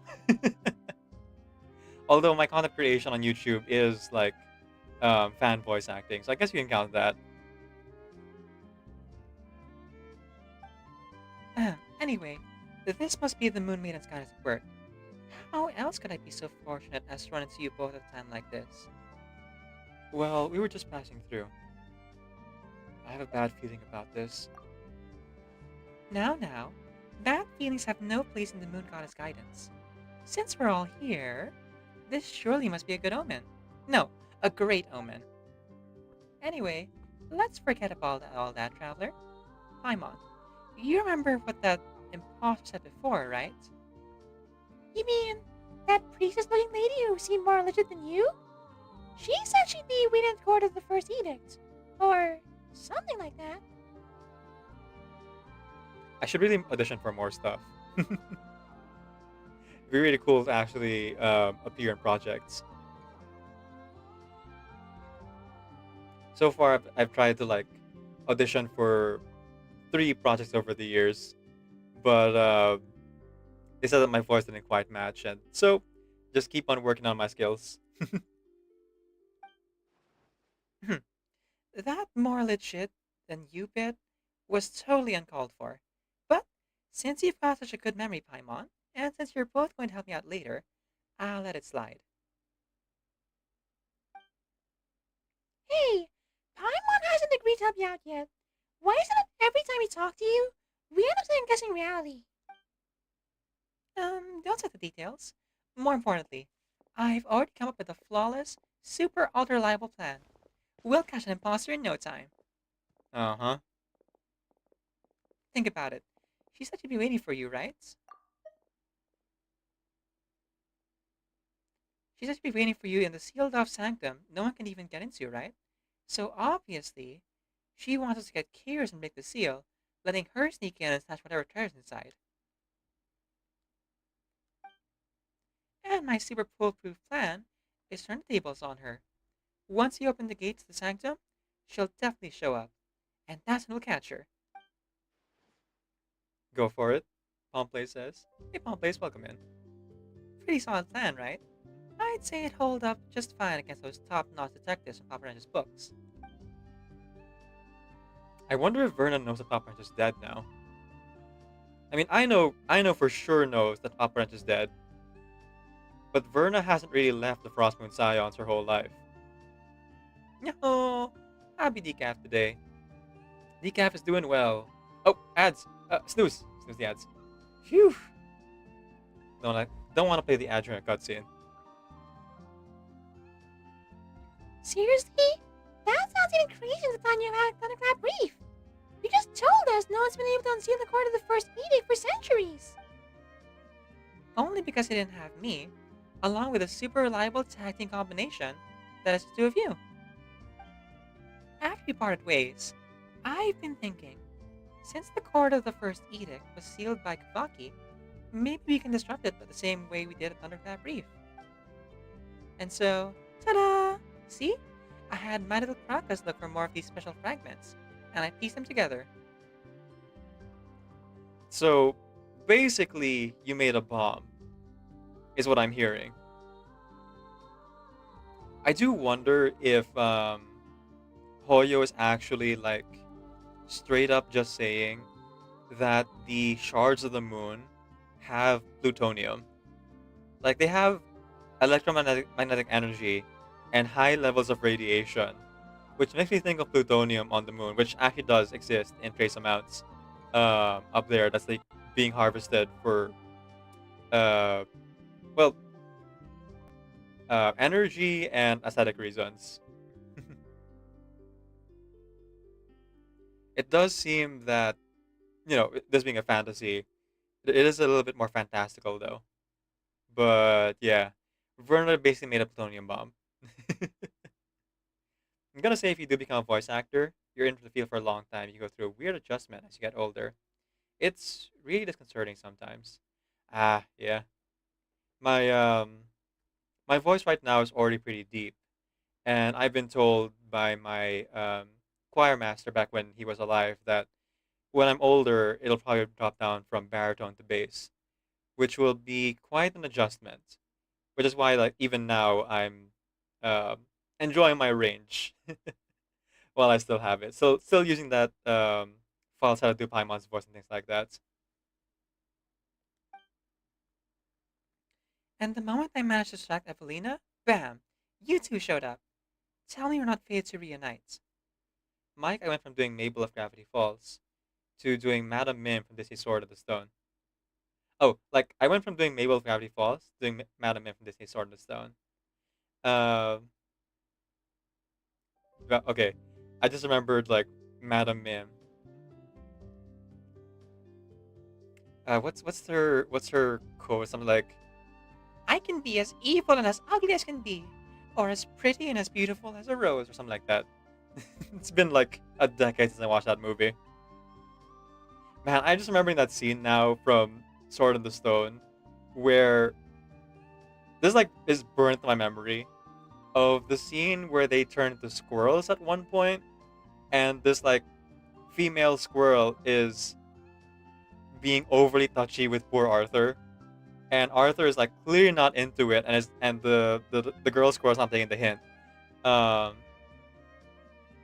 And then when they get turned back into humans, the girl squirrel is like so sad and starts crying, and instead of siding with Arthur, who was just trying to be polite, trying to be nice about rejecting the advances of the squirrel because he's not actually a squirrel, Merlin was like, "Oh, look what you did! You made her cry." that scene forever lives in my brain. It's just like, huh. Sometimes the writers just get real weird with things and make things that just like get burned to your brain. Faded? More like fatal. Are you sure this won't mess up the weather in Easy Island like it did back at Thunderclap Reef? No worries. This time I'll be in full control of the Kavaki. And besides, everything turned out just fine back at the reef, didn't it?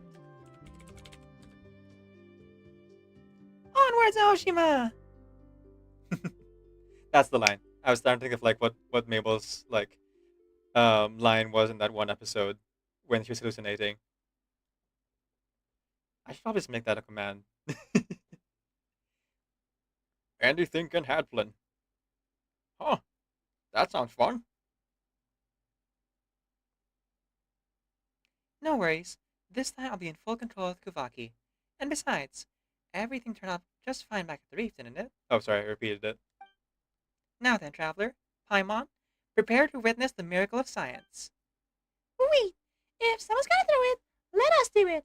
If we leave it to you, this already sketchy plan's bound to get even sketchier. So is this the last part of the pillar? Interesting.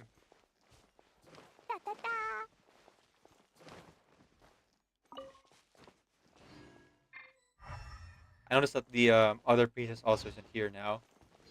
Probably because she's being taken up by the this world class NPC in this space.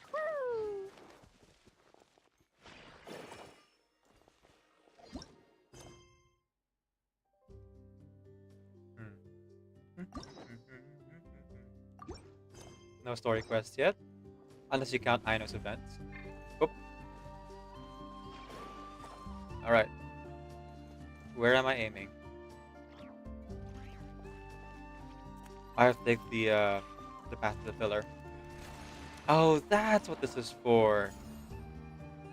See, on day one... Oop. On day one of the Archon quest, I kind of went to the other side already, and, what do you call this? Activated the teleport pillar.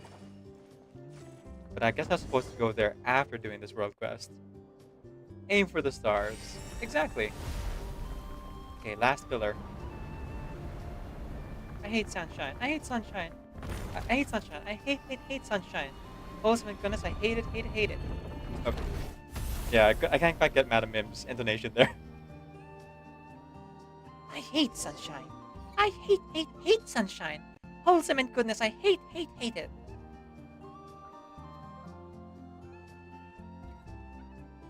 Hey, was it Madam Mim? You aren't old enough like me. Not yet, not yet. Come on, I told you nothing to worry about. See? This is the power of science. Hooray! The power of science! Hey, wait a second! You said Paimon fooled! This nothing to do with science. You're just travelers losing thousands of fragments up there. Well, since these super reliable travelers also someone who believes in science, I guess that explanation works too. Sure? Alright, since the Moon Maiden has spun a silvery path for us, what awaits beyond the threshold must be... wait, how did the rest of it go again? Anyway, since the Moon Maiden has appeared, it means our plan is working fine. All we need to do is follow it. This is the guidance of the Moon Goddess. Yep. Are you sure? Paimon, there's a good chance this path doesn't lead to our destination, but rather somewhere high up. Come on, Paimon, come on. You've got a super reliable priestess and a super reliable adventurer on your side. What's there to worry about? Well, we better get moving. before the other priestess shows up. I mean, while the moon goddess is still showing us the way. Onward and upward. Okay, now I can pay the ad. I'll see folks after the ad break. Thank you for supporting the stream by watching the ads. You can support the stream directly by commissioning our artist friends for any emotes, background art, or splash art you would like. These bombs, so heavy. Pass this it here. While the ads are running, I'll continue this little game here on the side.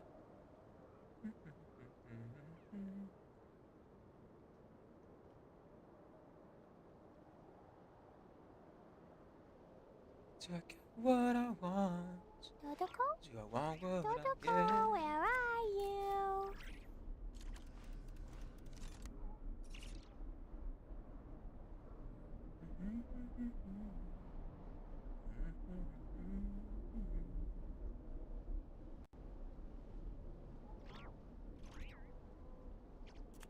These bombs, so heavy.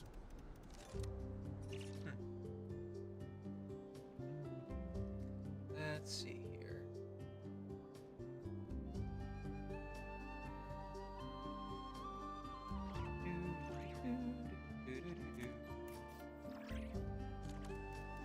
Do you want to come fish blasting with me? Wait I'll for get the grounded ad for a break. whole day, but it's way worth it because the fish taste Yes, so I am playing 2 games at good. once. Yes, I do have ADHD. In case it wasn't clear. Dodoko? Dodoko, where are you? Yeah, that's pretty good.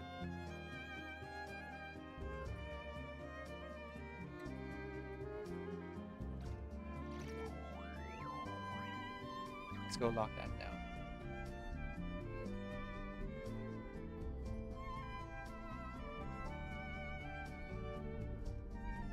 Explosion inside city wall.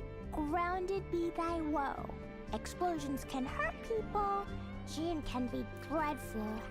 Mondstadt be bombed. Klee be doomed. Those are the survival rules that the Knights of Favonius gave me. He's my favorite character.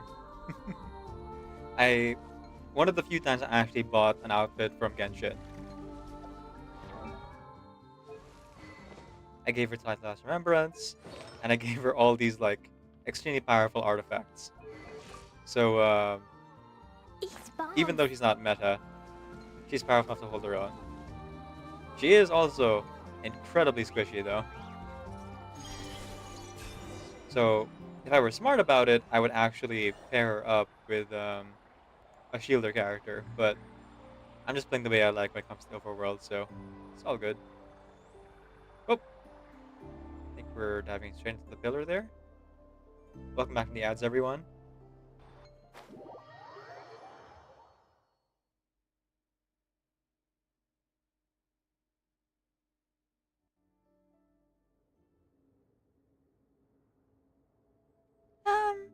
Verna? Where are we? This doesn't really look like a sanctum. Yeah, I'm actually a little concerned here too, Paimon.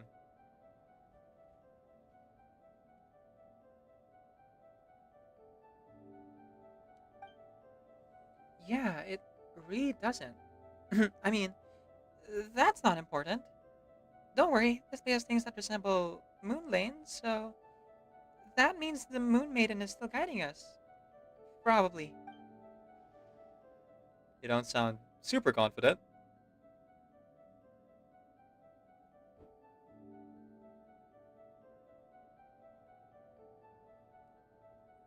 Let us follow the path illuminated by the moonlight, and leave the rest to the moon. That actually sounded pretty breezy coming from you, Verna. Wait, no. Isn't that just a fancy way of saying, I don't know what to do, let's just leave it to fate? Yeah, pretty much. Hey, what do you mean, pretty priestessy? Have you ever met a priestess who's anything less than super priestessy? Several times, yes. You've got to have as much faith in the Moon Maiden's guidance as you do in the power of science. Besides, it's not like we found any other way down. I guess that's true.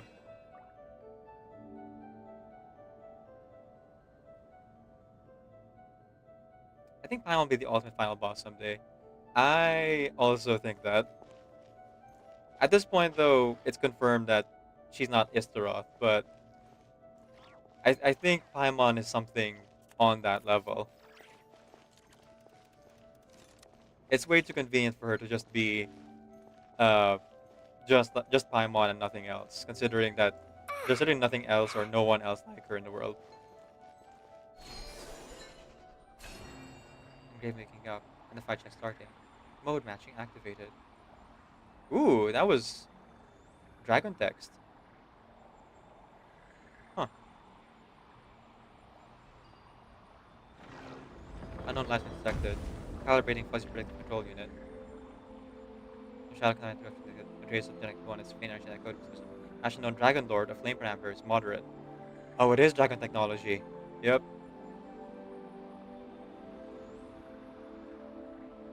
Okay. It is very pretty. The symbolism of her entire outfit gives it away. That it does. With the 3 circles, which represents magic and all that. No? Huh. Oh. Maximum like estimation, conclusion, authorization granted. Defense system not activated. Primal energy source not detected. Please manually lift the seal. Okay, I can do that, I guess. The dragon technology is really interesting. It feels a lot like super science. And kind of like the Borg in the way that they were so adaptive to the point that they adapted towards, well, de-evolution and became the Saurians. The inverted cross, the name Paimon being one of the 3 kings of hell. You know, super well-hidden clues. Of course, of course. It's totally not obvious at all. What? I mean, we have Lord Barbatos already.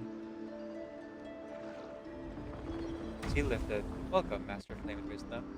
Your Majesty, Suyokuatl. Oh, dip! It recognized us as Suyokuatl. That is interesting, because that guy's long dead.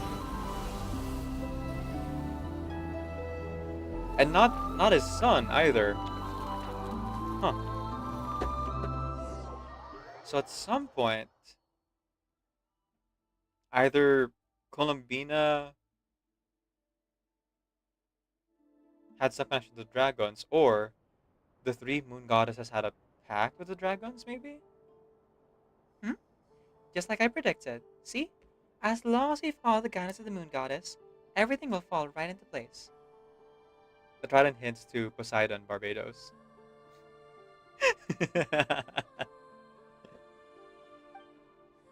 Well, if you say so. But are we really sure it's a good idea to open up a place that's been sealed for centuries? Oh, it'll be totally fine. You've got the most trustworthy priestess of the Frostmoon Science right here. There's absolutely nothing to worry about. Okay. Frodo, did you see where those suspicious intruders were headed? They took off toward the court of the first edict. Not many places to hide around here, after all. You two, check on the seal. I'll inform the Lady Moonchanter. Let's see them try getting away. Causing trouble in sacred lands of the Frostmoon, they've got a death wish. The only way they're getting out of this in one piece is if there's somehow the Lady Kutar herself.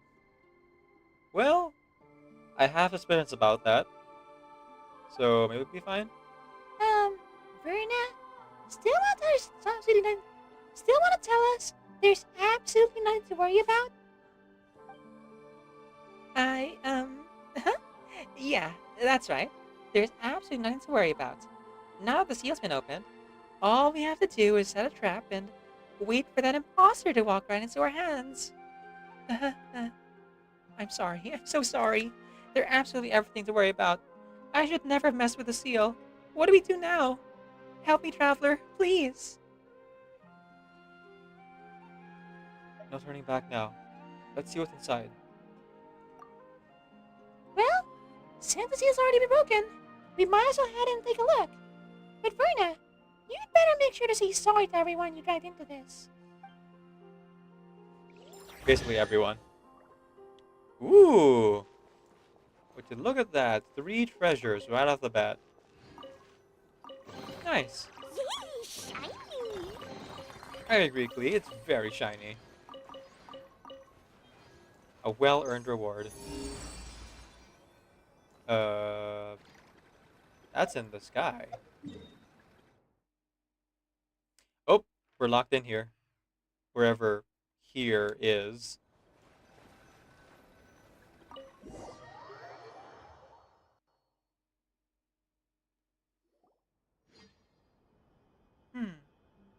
Something about this place feels... Oh, this Paimon. Huh. Something about this place feels off compared to what Paimon imagined a sanctum would be. It doesn't feel all that sacred.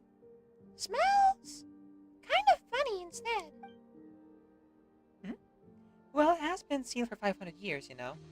Scientifically speaking, rusted metal giving off a blood-like smell isn't too surprising. By the way, the hymns say that before Lady Isla sealed it, this is where all the Frostman followers held their ceremony, so it's super sacred, really. Are you bragging about that? Calling it super secret just makes it sound less secret by the minute. Oh, come on. Don't be like that. Oh, come on. Don't get hung up on the wording. Look over there. That's the verdant crest. Legend says that the sacred tree that witnessed the birth of the Moon Maiden. Ooh. Special significance then.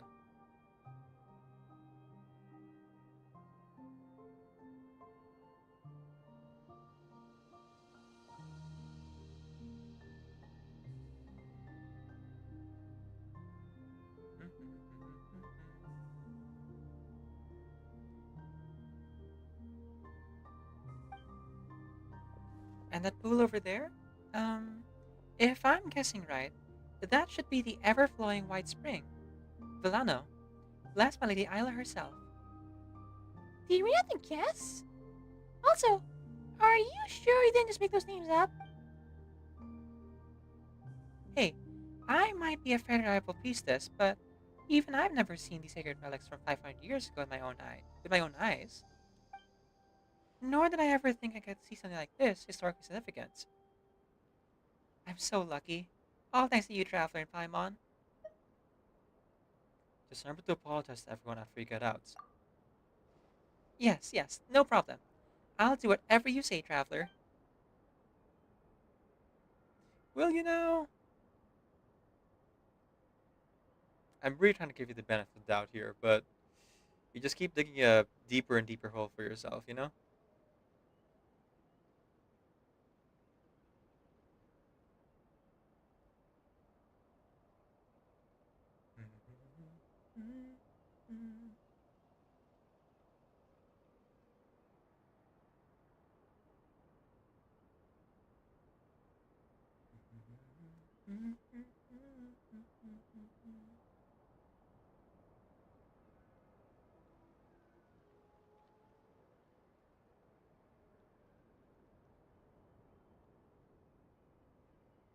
Just standing in place does feel like a waste, though.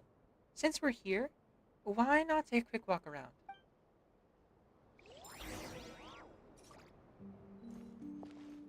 Oh, wow. That's a lot of treasure in here. Tip dang the real.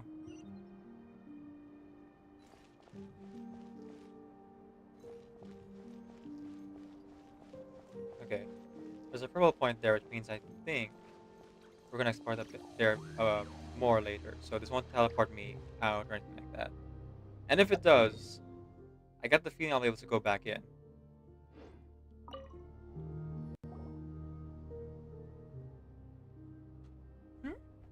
There's something in the water.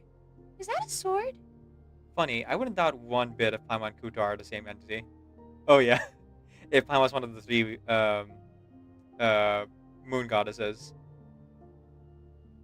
Actually, yeah, that's a pretty good theory too. Hmm.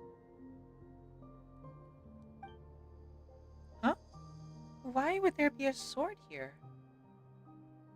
Why indeed? Curiouser and curiouser. Wait, hold on. Could this be the ritual sword forged in the Hyporian moonlight that Lady Isla supposedly left behind?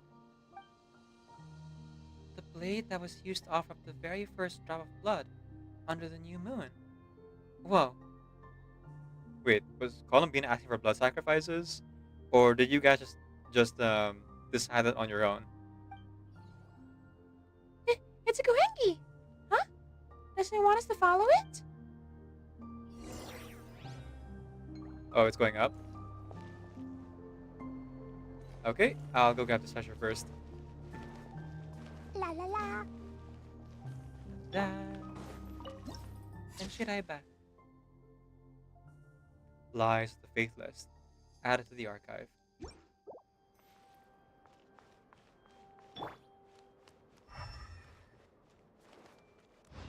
Ah.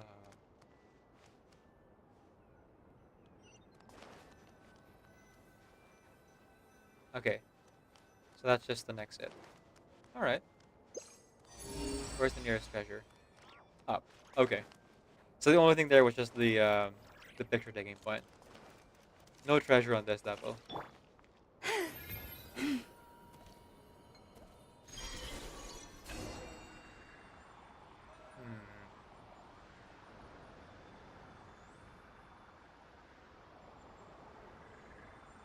Antlers again. Antlers and moon imagery. Should I maybe grab that?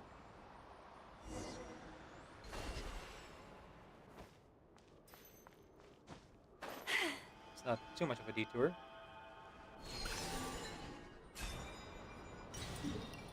We are now at 82%.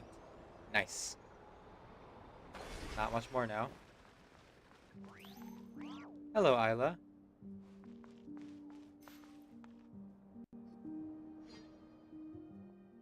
Ah, you're here. Wait, that'll get the altar dirty. Huh! When did you get in here? We were the ones who opened the seal first, right? Something's off.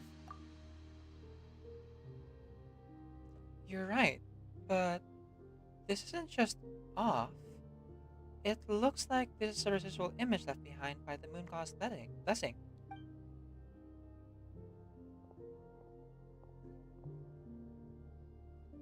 And it's been left inside the cord of the first edict. Maybe this might be the first Moonshadow herself, Lady Isla. Is that really possible? So scientifically speaking, it's impossible, but if this truly is Lady Isla, then it wouldn't be surprising for power to be unscientifically potent. I mean, we've seen Leyland close before, Traveler. What are you talking about? We see them on the daily, actually. We've seen a lot of ghosts. And Konamiya was just full of them. And literally, one island over is populated by 80% ghosts. And 20% Fae.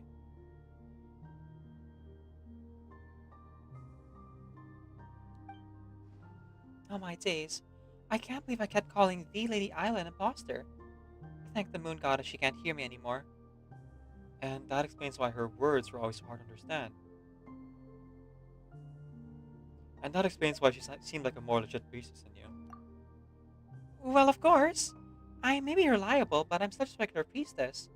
There's no way I can compare to the great Lady Isla, who witnessed the birth of the Moon Maiden. There. That should do it. This power.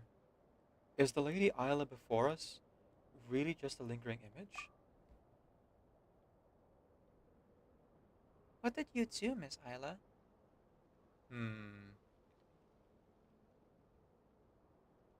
What did you do?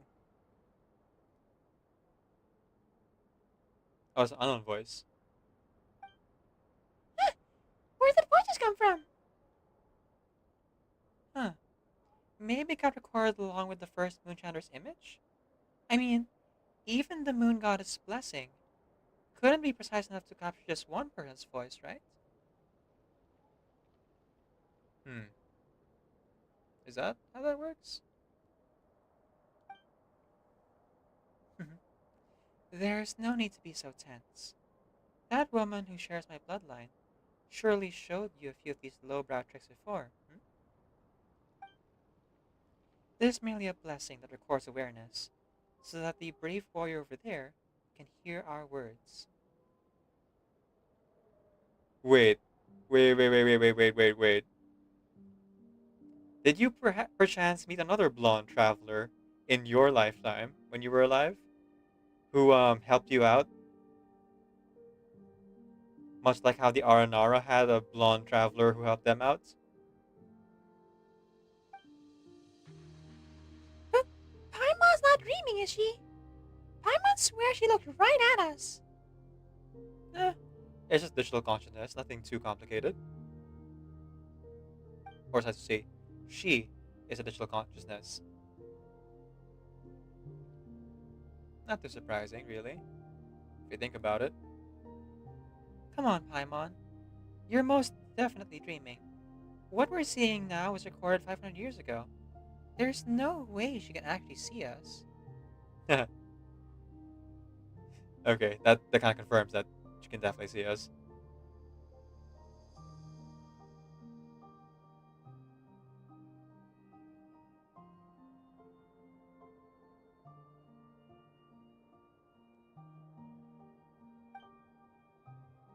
Over there?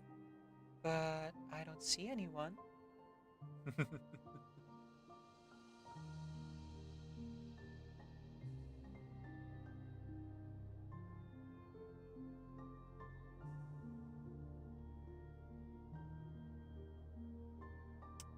Excellent.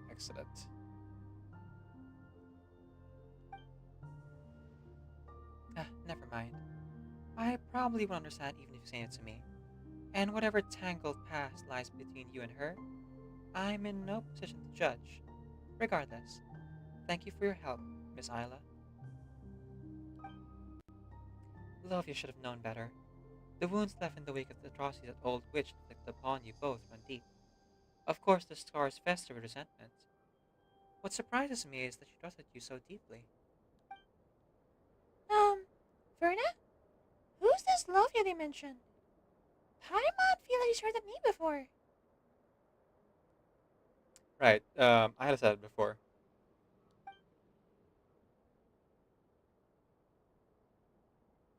She was the leader of the Frostmoon Scions 500 years ago. But she was stricken from memory for the sin of blasphemy. Normally only senior and super reliable priests like me would even know about her. You broke into the archives, didn't you? If even someone like you knows about her, then it can't be that much of a secret, can it? That's a good Paimon here.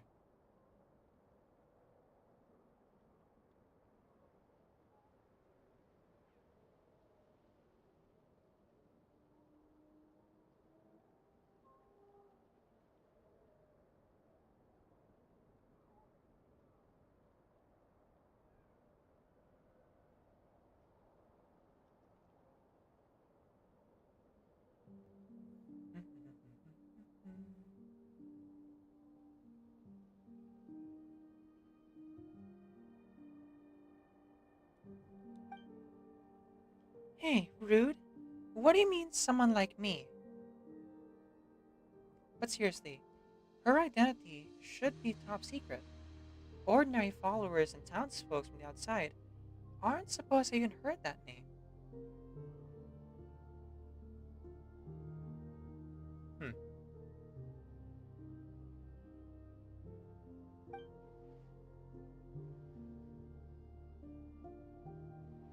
Resentment? For what? Everything you and I went through was always meant to be. There is no past or future, because the past is the future. Huh. Your gaze is upon me now, but all you can see is this one fleeting moment. Thanks to Livia's blessing, the blessing of our ancestors, I can see this very moment. This is kind of messing with my brain, not gonna lie.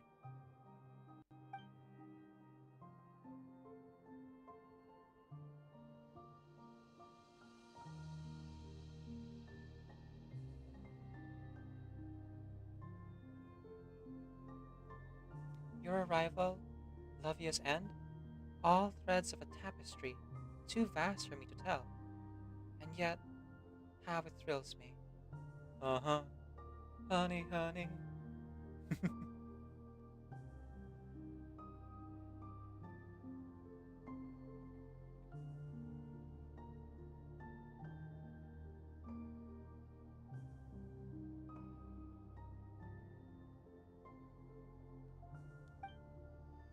She trusted me because I heeded her every word, and when the lady of the underworld,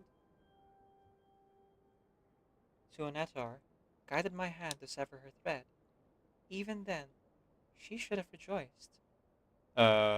What? You kill her?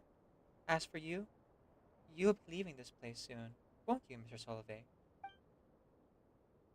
My role here is finished. The believers outside already hail you as their new prophet, and at last, you no longer need to endure the suffering imposed upon you. I still have things I must do. I need to uncover that mad monk's true intentions. For my fallen friend and the people of this land. He must pay for what he has done.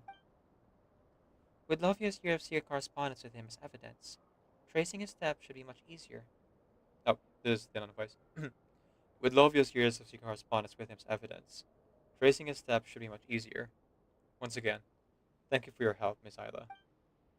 Ah, so you still know a thing. That's all right. You will soon enough. I'll take that as encouragement. To me, it's already happened. Twice shall that serpent fall. First strangled by the flesh of the faithless, then shrinking away before the light you and I ignite together. But you shan't be the one to cut off its thread, because that fate does not belong to you. I don't believe in fate. I'll just do what I can. Then do what you can. Before the lanterns are lit, I will be here waiting, for you are the hero meant to protect Elysium. Okay, so we know that when it comes to the mythologies that Genshin pulls from, the country of origin does matter. Now, the Frostmoon Scions and much of the Lightbearers lore is based on like Slavic mythology, but the word Elysium here is actually Greek, which makes me think of two places in particular, Enkanomia and Conria, which has like heavily borrowed names, terms, and phrases from Greek mythology. Elysium being another word for, well, paradise, the place where fallen heroes go when they die. I wonder if that's the case here.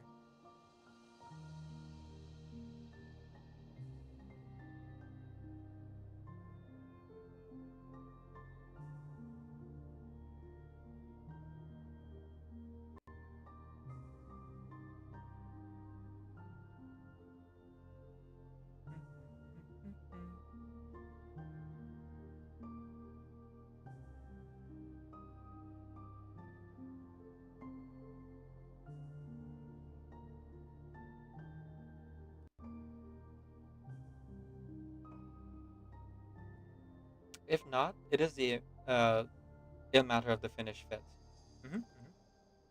Mother of the air.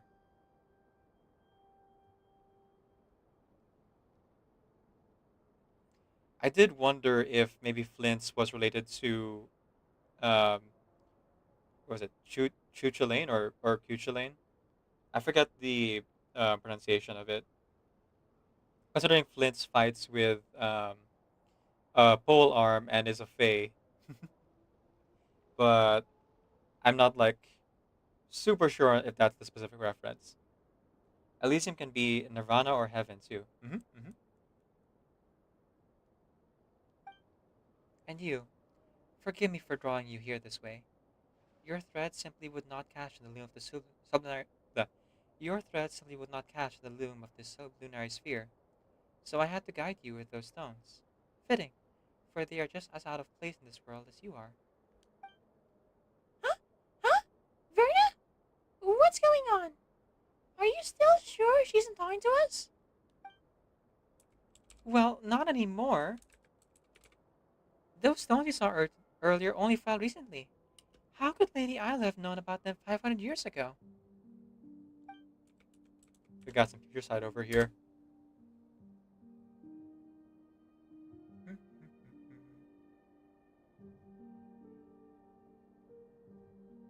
I had to double check if I remembered what ill matter was.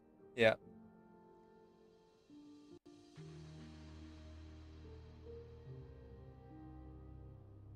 The one who endures.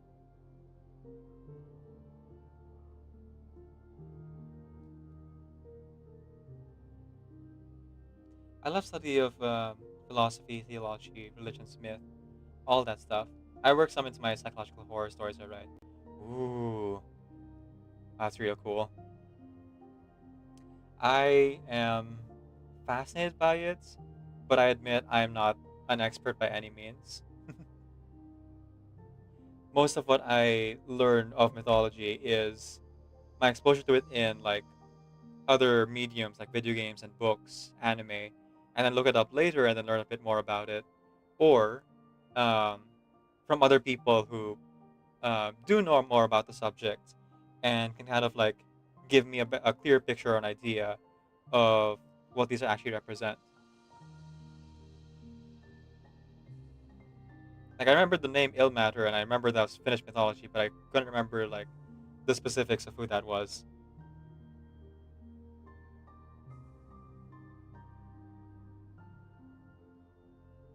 By way of apology, I left the last sword forged by the Apostle of the Golden City, using moonlight and the ever-flowing white spring. After centuries, any bloodstains on its blade should have been washed away.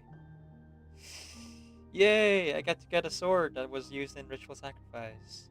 Hooray! Great, great, great, great. Love that. Woo! Please accept this humble gift. Though your fate remains unclear, I choose to believe you are the hero of this sublunary sphere, the one destined to fell the undying serpent on our behalf. Wait. Dragon technology, an undying serpent. Are you talking about Natlan's weekly boss?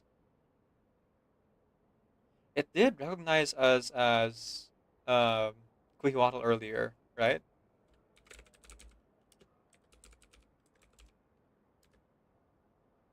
Chihilatl, I'd say. Yes, yes. Okay, that is the name it recognizes. It was the weekly boss. It is the original Dragon Lord sovereign of all the dragons, the Flame Lord, and the original ruler of Natlan.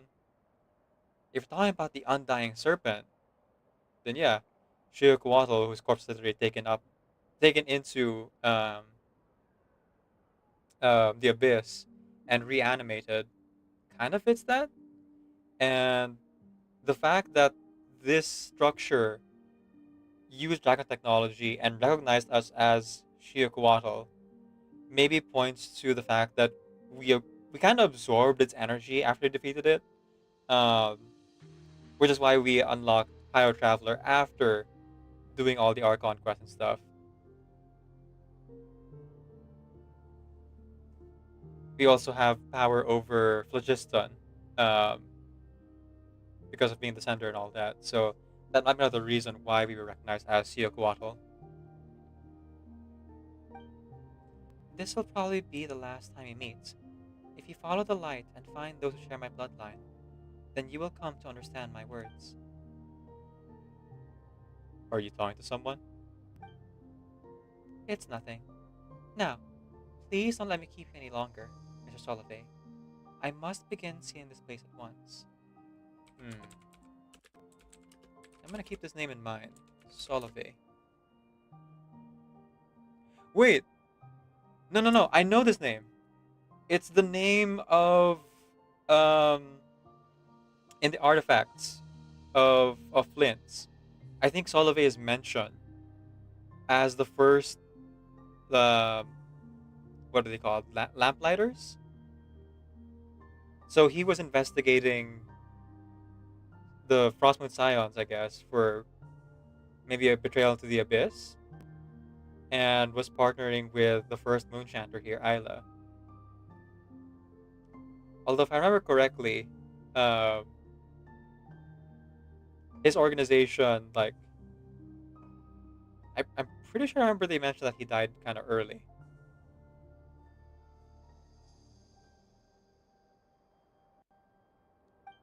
I hold no resentment towards Lavia, but our children must not be stained by her sins.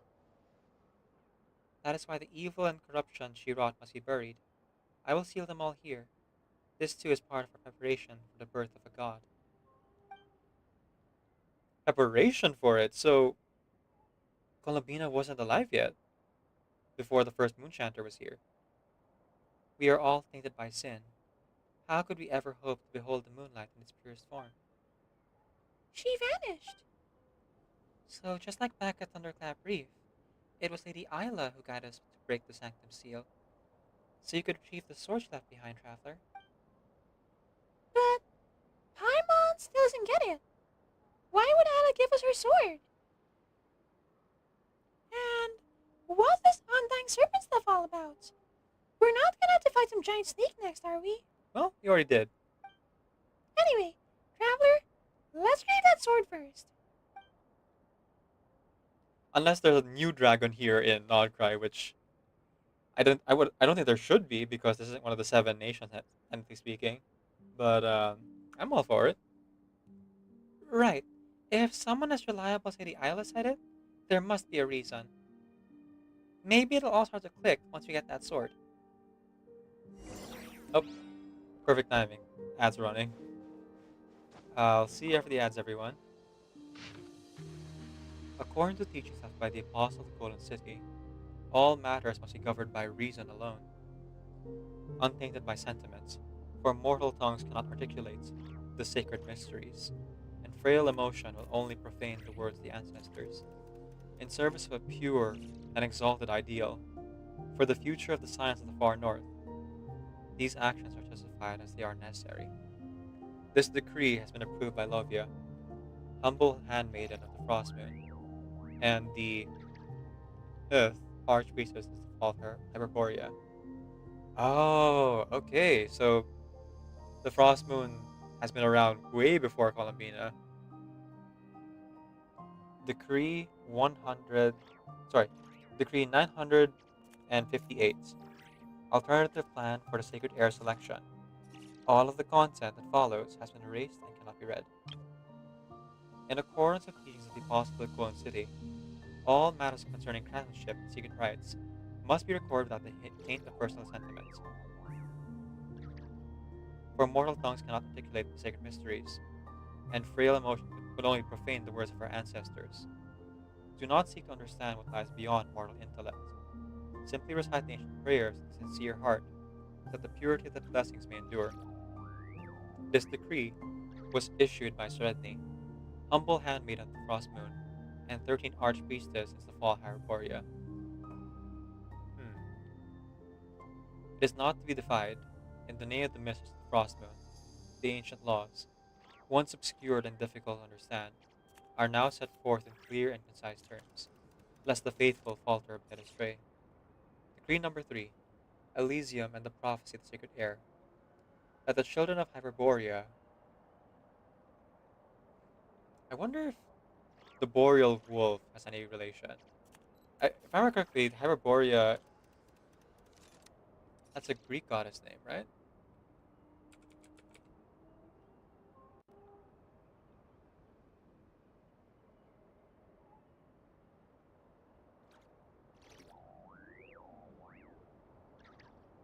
Light keepers, that's what they were called, not the lamp bearers.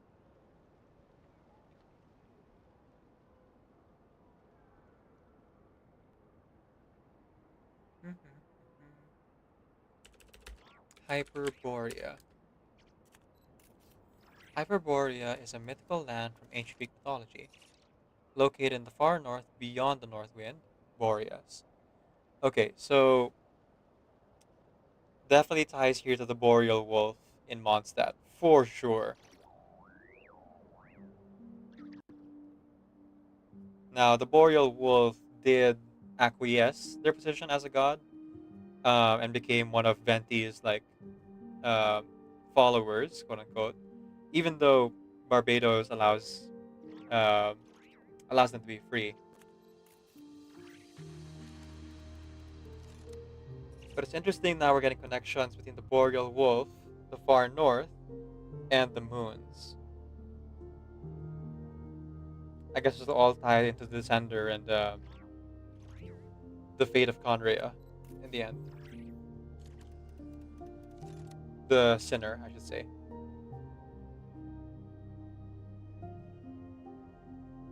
Let the children of Hyperborea guard the sacred bloodline from defilement, for the heir of Elysium is destined to one day arrive. It is hereby forbidden to marry one's closest kin. That is to say, no union shall be permitted between blood relatives. It is forbidden to enter marriage with someone from a clan that has committed blasphemy. It is forbidden to enter into marriage with someone from a clan that has taken the life of an innocent. It is forbidden to enter into marriage with someone from a clan that has broken its oath. It is forbidden to enter into marriage with someone from a clan that does not bear an antlered crown, from a clan that has committed patricide, with any person disturbed of mind, with descendants of the Fae, with a person not of the faith, into marriage with an outlander. Marriage is the most sacred act of virtue, and must be kept pure. Therefore, let no unclean act stain our bloodline. Let no action be taken to incur displeasure that diminishes the frost moon, and let no one betray their oaths. Whosoever enters into marriage must first obtain the permission and blessing of the archpriestess, lest the curse will fall their bloodline. Said curse shall plague their bloodline for 7 generations, and then for 7 more.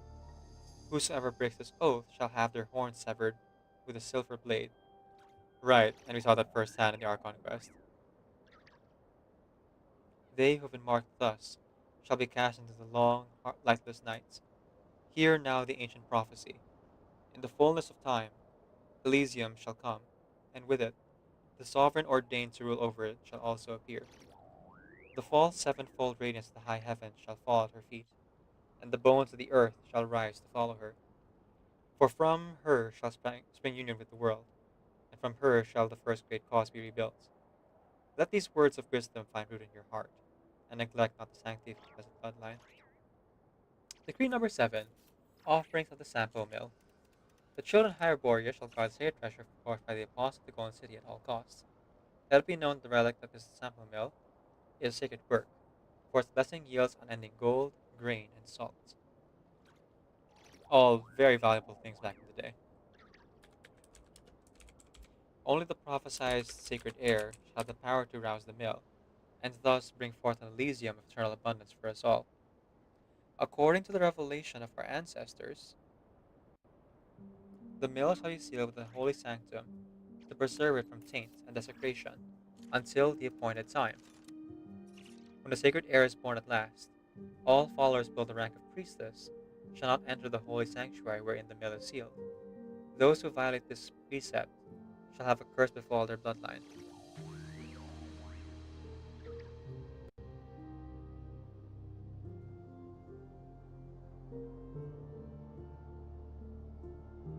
Wait, isn't Sampo a character in Honkai Star Rail or DZZ? I don't play those games, but I've heard that name called out.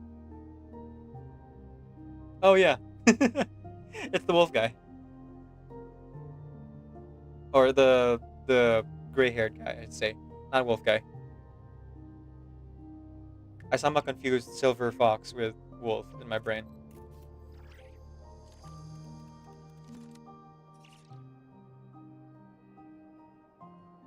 Okay, so maybe we haven't seen a Sampo mill. I might have recognized it from the word Sampo.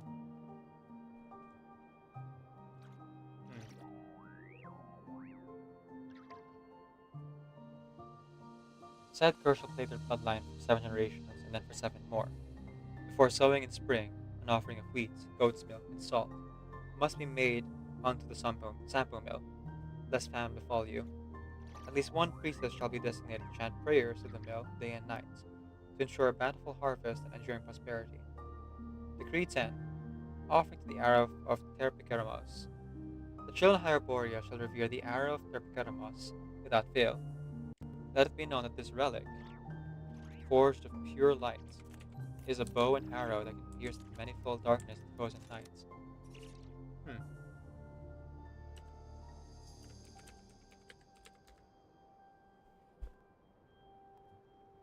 Terpsichoremos.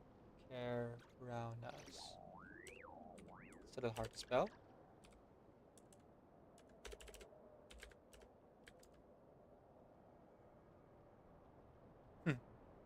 And of course, the first hit is Genshin Impact.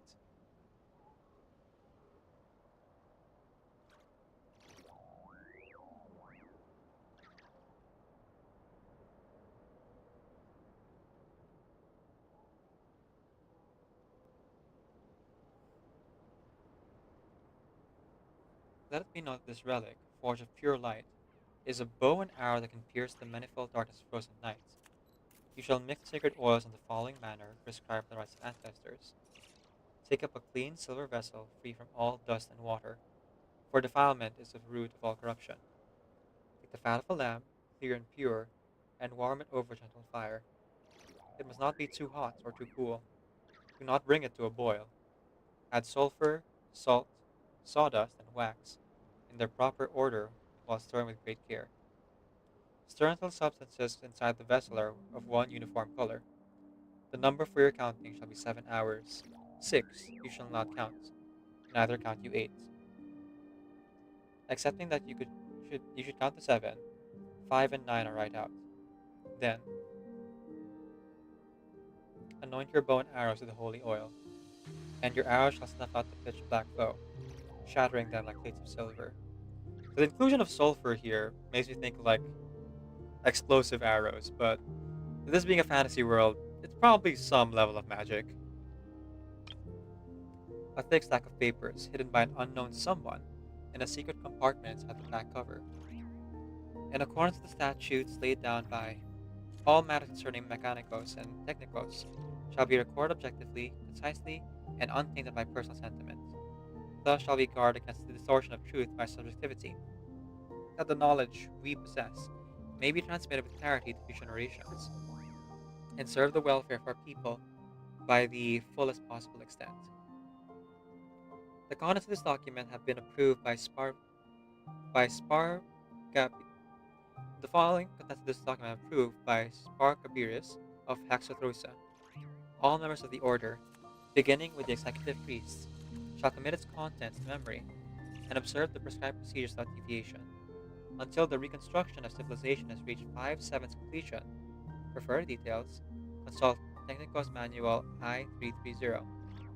If these words have reached your eyes, let it be known that you have completed the foundational disciples of Mechanicos or Technicos, and are hereby elevated to the rank of executive priest.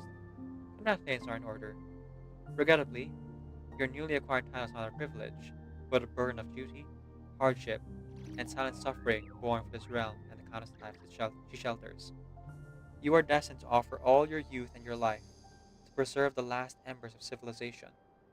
Yet even with your final breath, you may never behold the frost's radiant light, nor see the dawn break once more upon a beautiful homeland. For the lights of the far north have been extinguished, and countless generations are condemned to cower in darkest night. No miracle has ever graced this tainted sublunary sphere, and tears had never delivered our kin from sorrow. Then what purpose, if any, lies in all that you shall do from this moment hence? I suppose, then, it is for an ethereal dream, a dream of countless tomorrows, for an infinity of futures yet unborn. Only through our blood, our tears, and our toil shall our children be granted the chance to behold the glorious era, and the lost Elysium be granted that we once knew. On that day none shall weep for suffering, nor fear hunger or cold. All beings shall love one another as brothers and sisters, and all shall dwell in joy and peace. This shall be our final and greatest dream, that our kin shall no longer be mired in superstition and barbarism.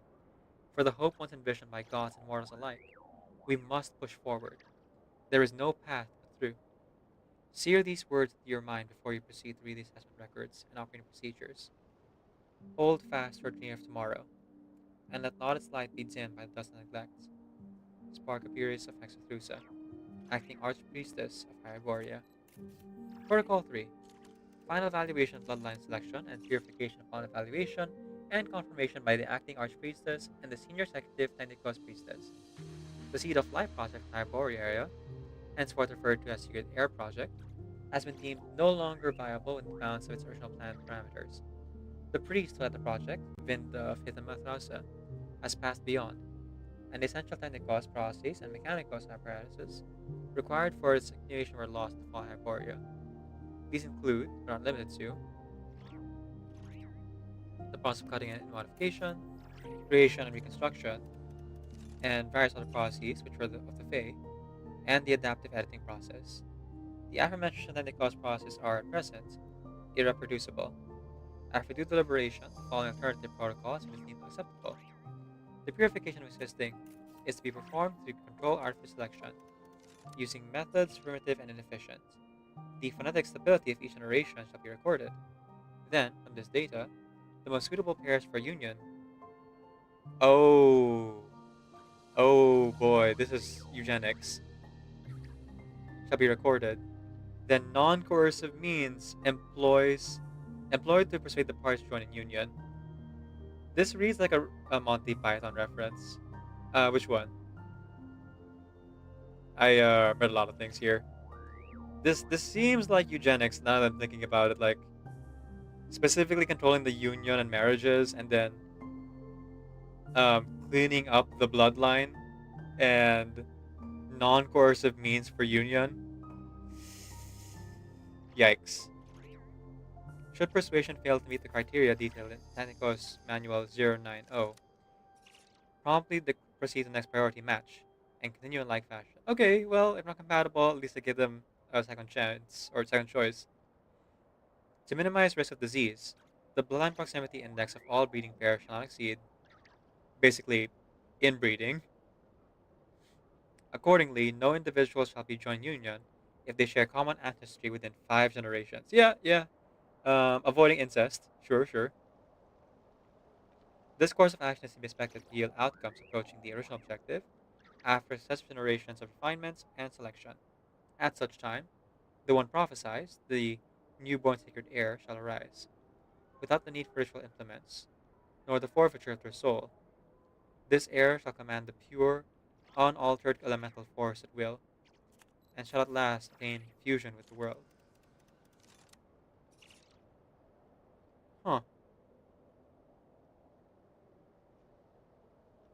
In light of projected population growth and the limits of environmental carrying capacity, it is anticipated that the practice of widespread artificial breeding may be terminated after 7 generations.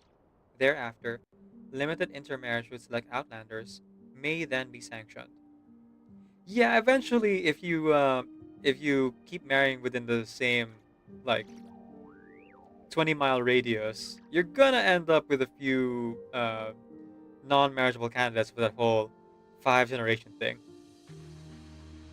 Furthermore, it is hereby affirmed that, once continuity of civilization has been assured, the descendants of the far north shall be granted sovereign rights to determine their own destinies.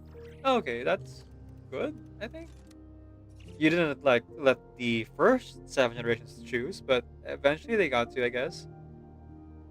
The Subatomic Assembling Mass Energy Patterning Orb, or SAMPO. Oh, that's what it stands for.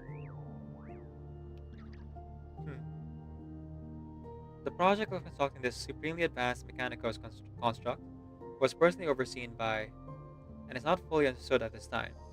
It was designed to reconstruct matter at the subatomic scale, or to transmute matter directly into stable energy, which would then be released in the form of matter, right? So basically, you made a 3D printer that uses light. So that's Star Trek's what do you call this? Replicator technology. Of all the known highest tier Mechanicos constructs dating to the time of Hyperborea, only the Subatomic Assembling Mass Energy Patterning Orb, hereafter referred to as SAMPO, has endured to the present age. Its structure remains largely intact, granting it immense symbolic significance. However, a formal evaluation by the acting Archpriestess and the senior executive Mechanicus Priestess has determined that the device in its current state is no longer functional. The collaborative control module connected to the device was lodged into Fall Hyperborea and cannot be replicated with existing technologies. In the absence of this module, proper activation of the sample is impossible, and it's presumed that even a forced restart would fail to correctly reconfigure said device. Refer to appendix for more details. So basically, they kept using it to print gold, grain, and salt. The salt, I get. The grain seems a bit excessive, but okay, good for famines. The gold is just like, wow. Unless you're using for technology, I don't really see why you would need the gold. After due deliberation, it is resolved that the device should be sealed indefinitely, with no re-evaluation of its activation viability for a period of, I would assume, 7 generations.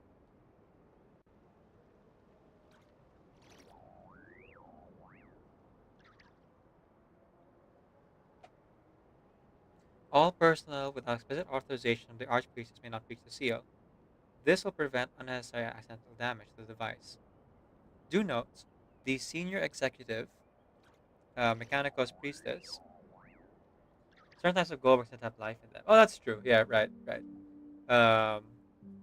Alchemy. And, this is actually true in the world of Genshin because of Ryan Daughter.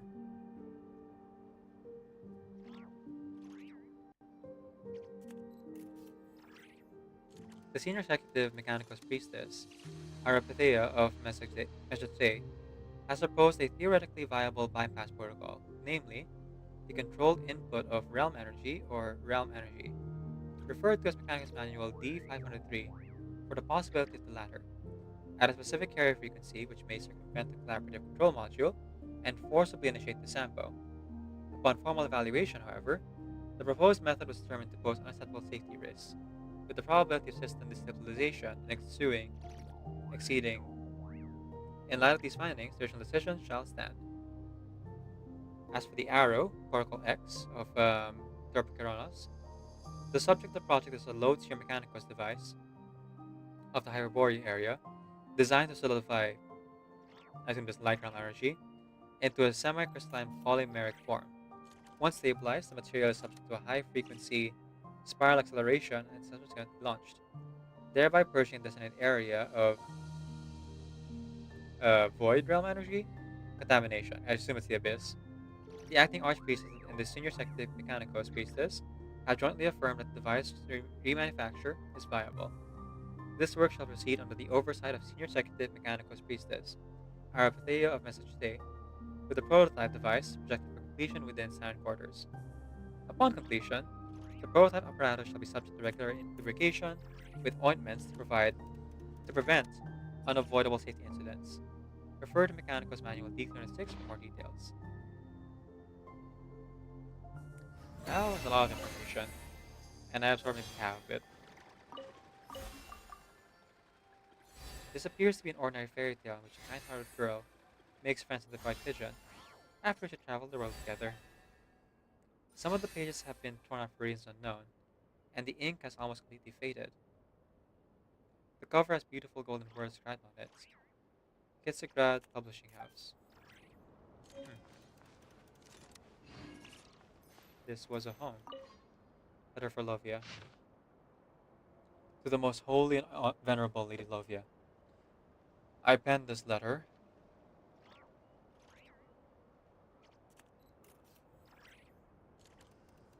to account for the tragic event that transpired earlier.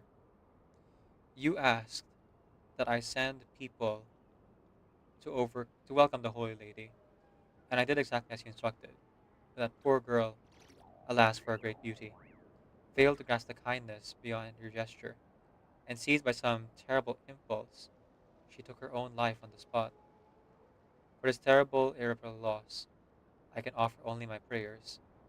I pray that your compassionate goddess may ease your sorrow and keep your noble heart from breaking.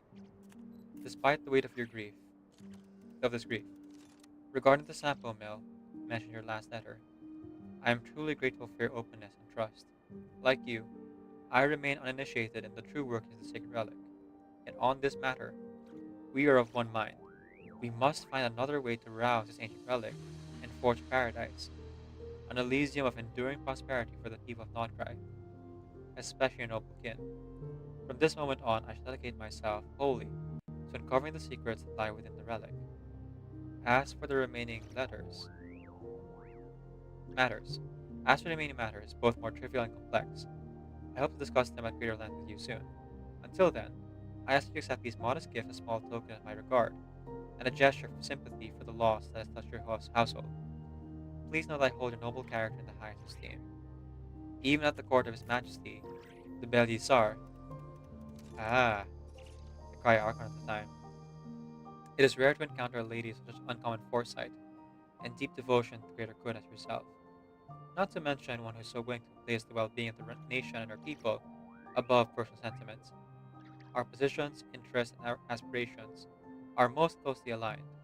I greatly look forward to our future joint endeavors.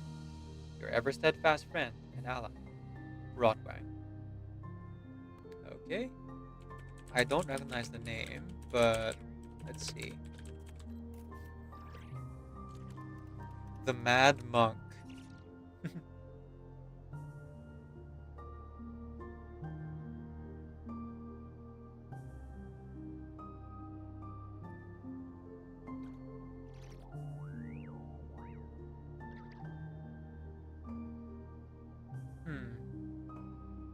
Oh, Rasputin.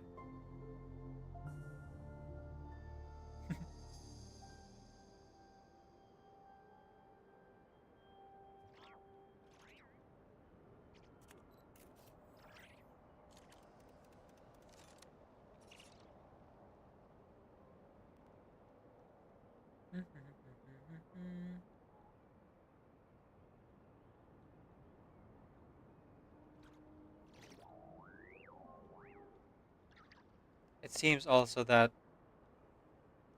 his lore is in the artifact set for Flint as well. So it describes both Solove and Rodwang here. Someone who rose from the filth, an abyssal calamity. But interestingly serves the Cryo Archon. So maybe under false pretenses? I know that I have to write this back down, but it feels cool. What can I do? What can I say? Oh, that time already. Looks like we gotta wrap things up soon.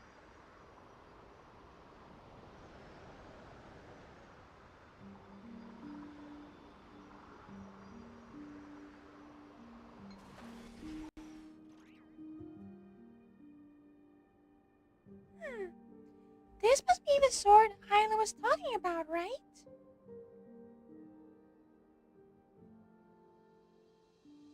How about, Traveler? Did you figure anything out? Not a thing. Paimon, quick, run! The power of the sword, it's overflowing. It does.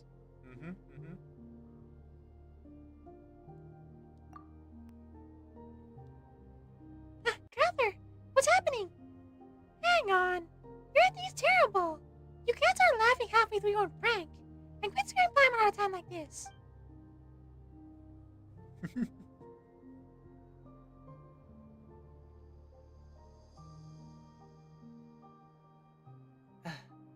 Looks like we'd have to investigate this whole place, huh? But if we hang around too long, Ernruth, Uncle Frodo, and all the others might find the entrance too. And that would be bad. Actually, all the noisy mages. Oh. Actually, with all the noisy mages now, there's probably no one in this whole island who hasn't been wrong this way. Yeah, probably.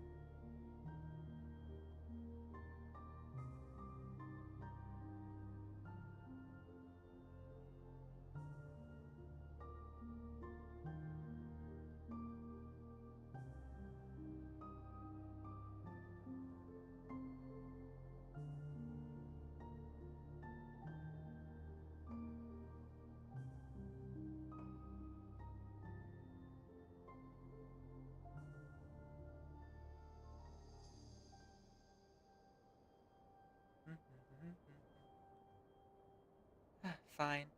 Guess you got no choice. We've got the sword now, and Lady Isla didn't exactly tell us what to do next. Let's get out of here first and figure out the rest later.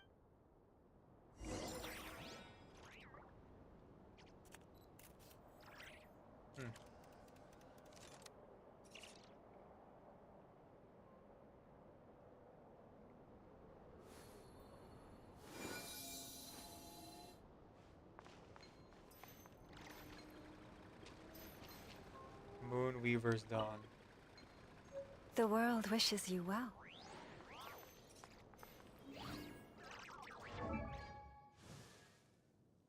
Well, color me intrigued. Traveler, here's your new sword. Go ahead and get this back to uh, Ayaka.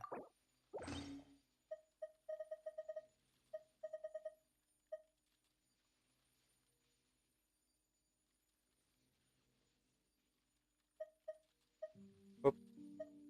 Is this it?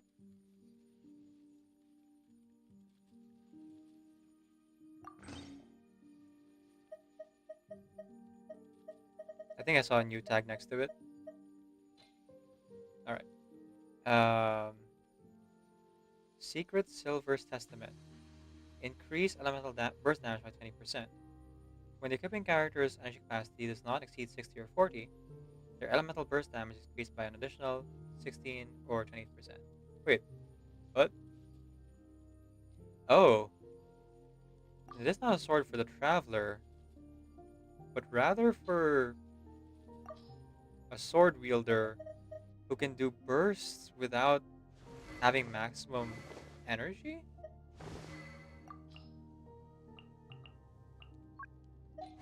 Who would that be?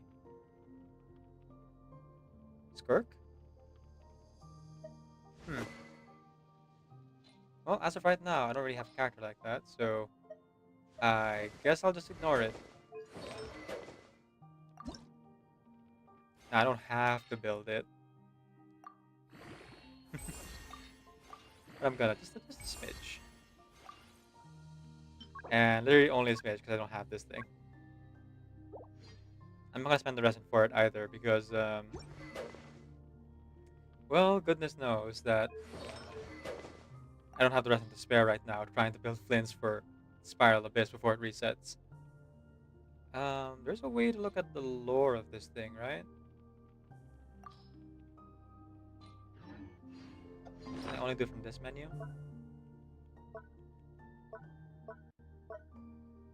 Do you sleep before work? Not really. I sleep during work at lunch breaks.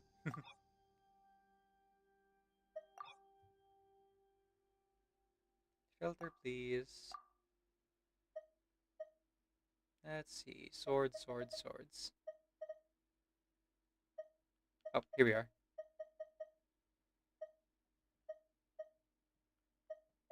I do have work in like half an hour, so we're wrapping this up soon.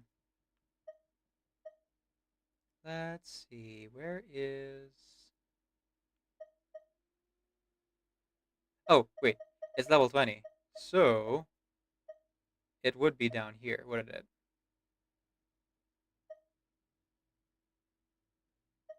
With all the other level 20 swords. Oof, my eyesight's so bad. There we go. An immaculate, sharp silver sword that can slice through armor like moonlight flowing through the empty night. According to legend, it is a divine blade blessed by the first Moonshiner herself. Okay, that was already there before.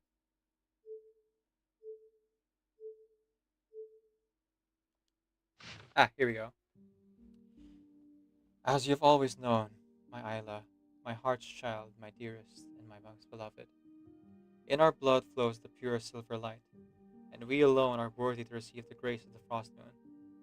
You shall not wed the son of an outlander, for you are destined to bear the heir to Elysium for the people of the far north. The mistress of the Frost Moon has already spun every path in the world with her silver thread, and all things now move in step with the thread's silent dance. Those were the days before the pitch-black calamity swept through the borderlands, when the archpriestess of the far north repeated her blasphemous and misguided deeds in vain. Lavia. Perhaps out of excessive devotion to the gods, or because she had never believed in dead gods who had never shed their light upon the world. There was, after all, no real difference between the two. Her grandmother, who had raised her, certainly never did distinguish between them. The young handmaidens, with unwavering faithfulness, carried out every last one of the venerable archpriestess' commands. She never defied that kind and gentle old grandmother, no matter how dreadful the punishments cloaked by her soft words. Whether someone's thread was to be severed by a sharp silver blade, or another singing voice might be silenced in the dead of night, all sins were born to purify the holy blood bestowed by the moon, for only by drinking crimson water could one hone absolute flawlessness.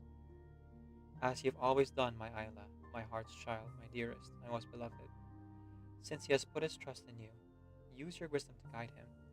Set his heart on the right path and lead him to sanctuary. The man called Solove is nothing but a treacherous murderer, and yet he dares seek our protection after all the wicked deeds he has committed. When he comes here, you will thrust your sword through his heart from behind to sever its venomous thread. Oh! Okay, so Lavia is the grandmother of Isla? And Lavia wanted Isla um to kill the first like light bearer here, Solove, but she ended up killing Lavia instead. The only response the Archpriestess got, as ever and always, was silence, and those accustomed to silence from their followers always wind up taking it for consent. The handmaids and the years of obedience had long convinced the Archpriestess that all that suffering brought on by impurity had never once stirred resentment in her. Mm-hmm. Sure. Totally. Resentment? What? Why would there be resentment? Totally not.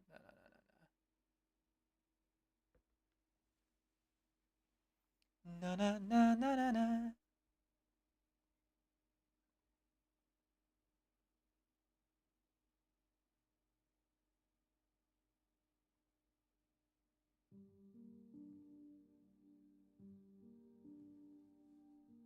But of course, she was the Blessed One, the one destined to bear the sacred air. Of course, she understood the sacrifice she offered up in service of the Klee 1,000 years in the making. So even as the pure silver blade pierced her back, the last archpriestess of the far north could not comprehend the source of the betrayal. Mr. Solove was right. You were just lying to us, Grandma Lavia. If that were not the case, why would you bleed dawn-light crimson rather than moonlight silver when your thread was cut? Oh, dip. Dang. Women in politics and religion of the past weren't documented, but potent. Mm-hmm. I mean, Cleopatra is like the strongest example, and Helen of Troy. How do I even manage that? Not sleeping before work? I exercise. I have a pretty good amount of stamina. On the weekends, I stream like 14 hours a day, plus the time I spend editing after that. And within that 14-hour period of streaming, streaming, I do take like a few power naps here and there. My exercise includes like squats, bicycling, push-ups, pull-ups, and plenty of water, which I should definitely do right now.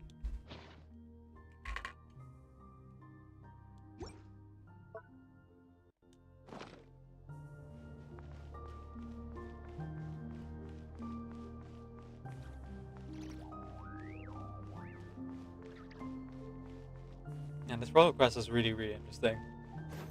The deeper lore might be a bit heady, but honestly, it's not as difficult to parse as Nadlands. Nadland took me a while to fully like understand. After like several hours of research, and several hours of world quests. How do you manage to sleep at work? Oh, if it's a break, I just sleep on my desk. Cause I work at home, right? I work at home. So if it's a break, I just power nap for like 10 minutes. And if it's the lunch break, I can fully take a nap for an hour, and be all good on that front. And then it depends on if I like going to my bed or not. I could take a 7 minute a 10 minute power nap as long as I set the alarms on my desk so I get up to actually do it.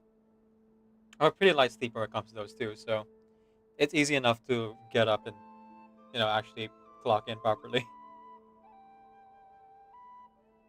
And then before I did my work at home job, which is my new job now, um, what do you call this? I used to work as a trainer in my like previous company, and trainers have more flexible hours. So as long as I did all my tasks, like at the beginning and the end of the day, um, or even at the middle of the day, I could actually take like 2 hour lunches to take like full naps then, and that'd be all good. I could even like kind of just like relax for the last hour of shift even if I ended up finishing all my tasks for the day and send in my report on a schedule. I do get 8 hours of sleep per night though. Sometimes I limit it to 6 because I have some things I want to do, but for the most part, 8 hours minimum. I sleep about 2 hours at a time. Oh, yeah, yeah. That would like definitely mess with your stamina a bit. The the emergency thing I can do when I do like super long streams, like my 72-hour stream last year, or my 56-hour stream earlier this year, was that I had just coffee, coffee and naps. I envy people being able to sleep. Ah, you have chronic insomnia. Yeah, I hear that. Um, my sibling has insomnia as well, and she takes. Uh, hang on, let me check their pronouns right now. Cause gender fluid, so pronouns change.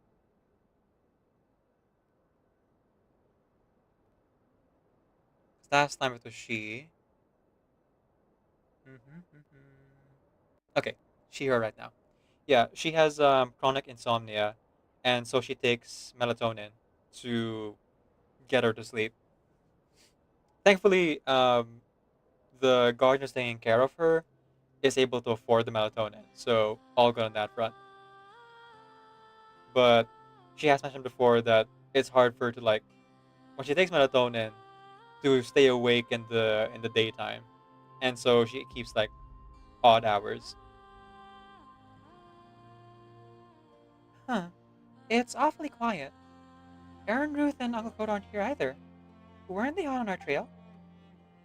Maybe all the noise we made earlier got their attention. They ran on to check somewhere else?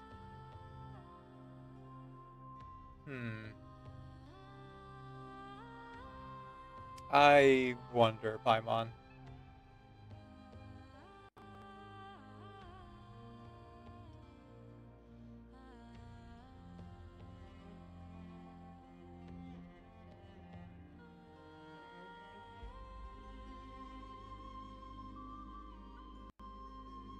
I get it now. This must be Lady Isla's divine guidance. Even my luck's going looking up now that I'm with someone as reliable as you, Traveler. Okay. Save the celebration for later. You do remember you still owe everybody else an apology for the trouble you caused, right? Apology? Right. Yes, of course I do. I'm not the type to get so caught up in reading Lady Isla's records that I forget everything else. Honestly, same. I spent, I think, 40 minutes just reading on lore. Listen, it's really interesting. Sue me. I swear by my mortal name, in this sublunary sphere, that I'll give everybody a proper and heartfelt apology. It's just, I'll need to think carefully about how to phrase it first. Oh, I love to read. That was so fun. I have been sued. No! Oh, and while we were at work earlier, I came up with a super scientific plan. Since I have to apologize anyway, why don't we finish checking out the sanctum first before I complete Alma? That way, we can save time and make my eventual apology more efficient. Oh boy. You're just procrastinating on the problem, huh? A sound plan, I should say. See? The power of science is... Wait, huh? Aunt Reatar? When did you get here? Oh, you're talking about the song by Weird Al. Okay, sorry. I haven't heard it in a while. Weird Al Yankovic made a song called Sue You. It's so funny.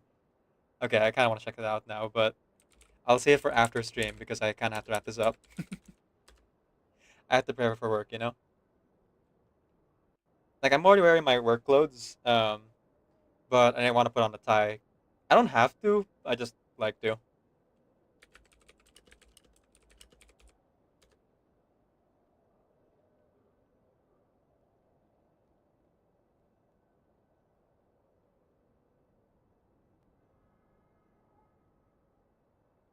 Oh, it's new! Oh! Wait. No, it's not new. It's just been uploaded recently. The animation like seems older. No. It's like 15 years old. Have a great work time, and thanks for lovely stream. I'm wrapping up now. Yeah. No need to explain. This place may be sealed, but it's not forbidden territory. If outsiders like you were able to enter, then perhaps it's the will of the moonlight. Exactly. This is all part of the Moon Maiden's sacred guidance. Just like the poems say. As for you, Vernutska, you're coming with me. The Lady Moonchatter wants to see you. In person. Huh? Wait. No, Aunt Rehatar. Didn't you just say... As a priestess, you acted without permission, broke the rules, and tampered with taboos. Aside from outright murder, you flouted every major law we have. Oops. Now come. Or would you rather the Lady Moonshiner come fetch you herself? Traveler, Paimon, I'll explain everything later, I swear. But first, I'll need... Before Verna can finish her sentence, Rehatar drags her off. Well, she sure did that breathe nice and deep for herself, didn't she? Mm-hmm. Still, we've got no idea what this Lady Isla wants us to do. But this sword she left behind. If it wasn't meant for us, we might as well hang outside for now. Looks like a real frostman relic anyway. Right. That's what I'm thinking too. It doesn't seem to be made for us specifically. Because we don't have the ability to cast our burst without using our full energy.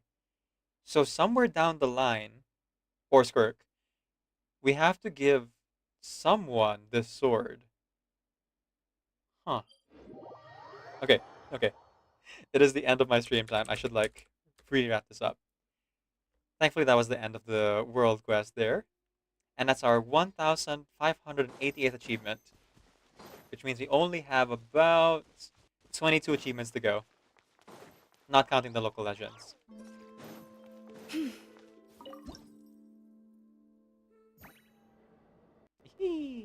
82%. Not bad. I'll get to 90% off stream or even 100% if things go well. Then I can use the compass to actually like find all the stuff. Thank you everyone so much for joining me today. It has been a ton of fun playing for all of you here. Whew. We'll be back tomorrow. We're going to be editing. I have some Deltarune footage to get through. And we'll be joined by GSC Nation, who will be chatting with us while we do that. Probably MJ will be like playing a game, or will also be doing productivity. Unclear, because I know MJ is kind of feeling pressured by their own deadlines and stuff now. Let's see here. For those of you who are following, please do copy the follow raid message. For those of you who are sub, you can go ahead and copy the sub raid message instead. Whichever one works for you. Let's see. Let's see. Who shall we raid? Who shall we raid?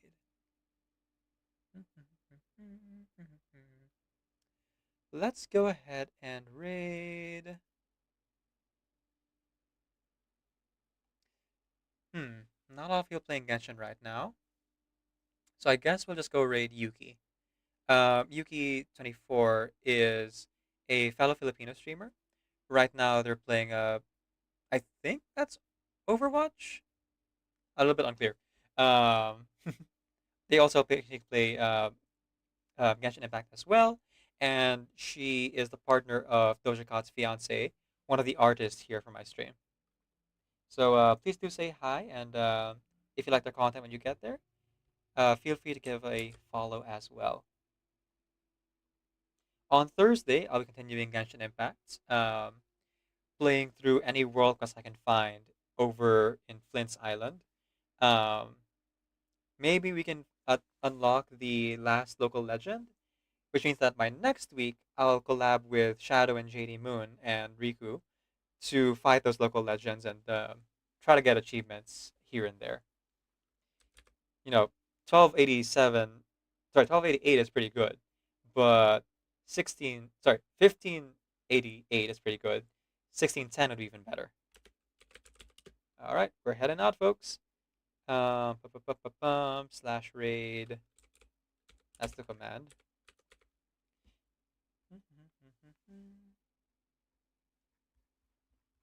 There we go.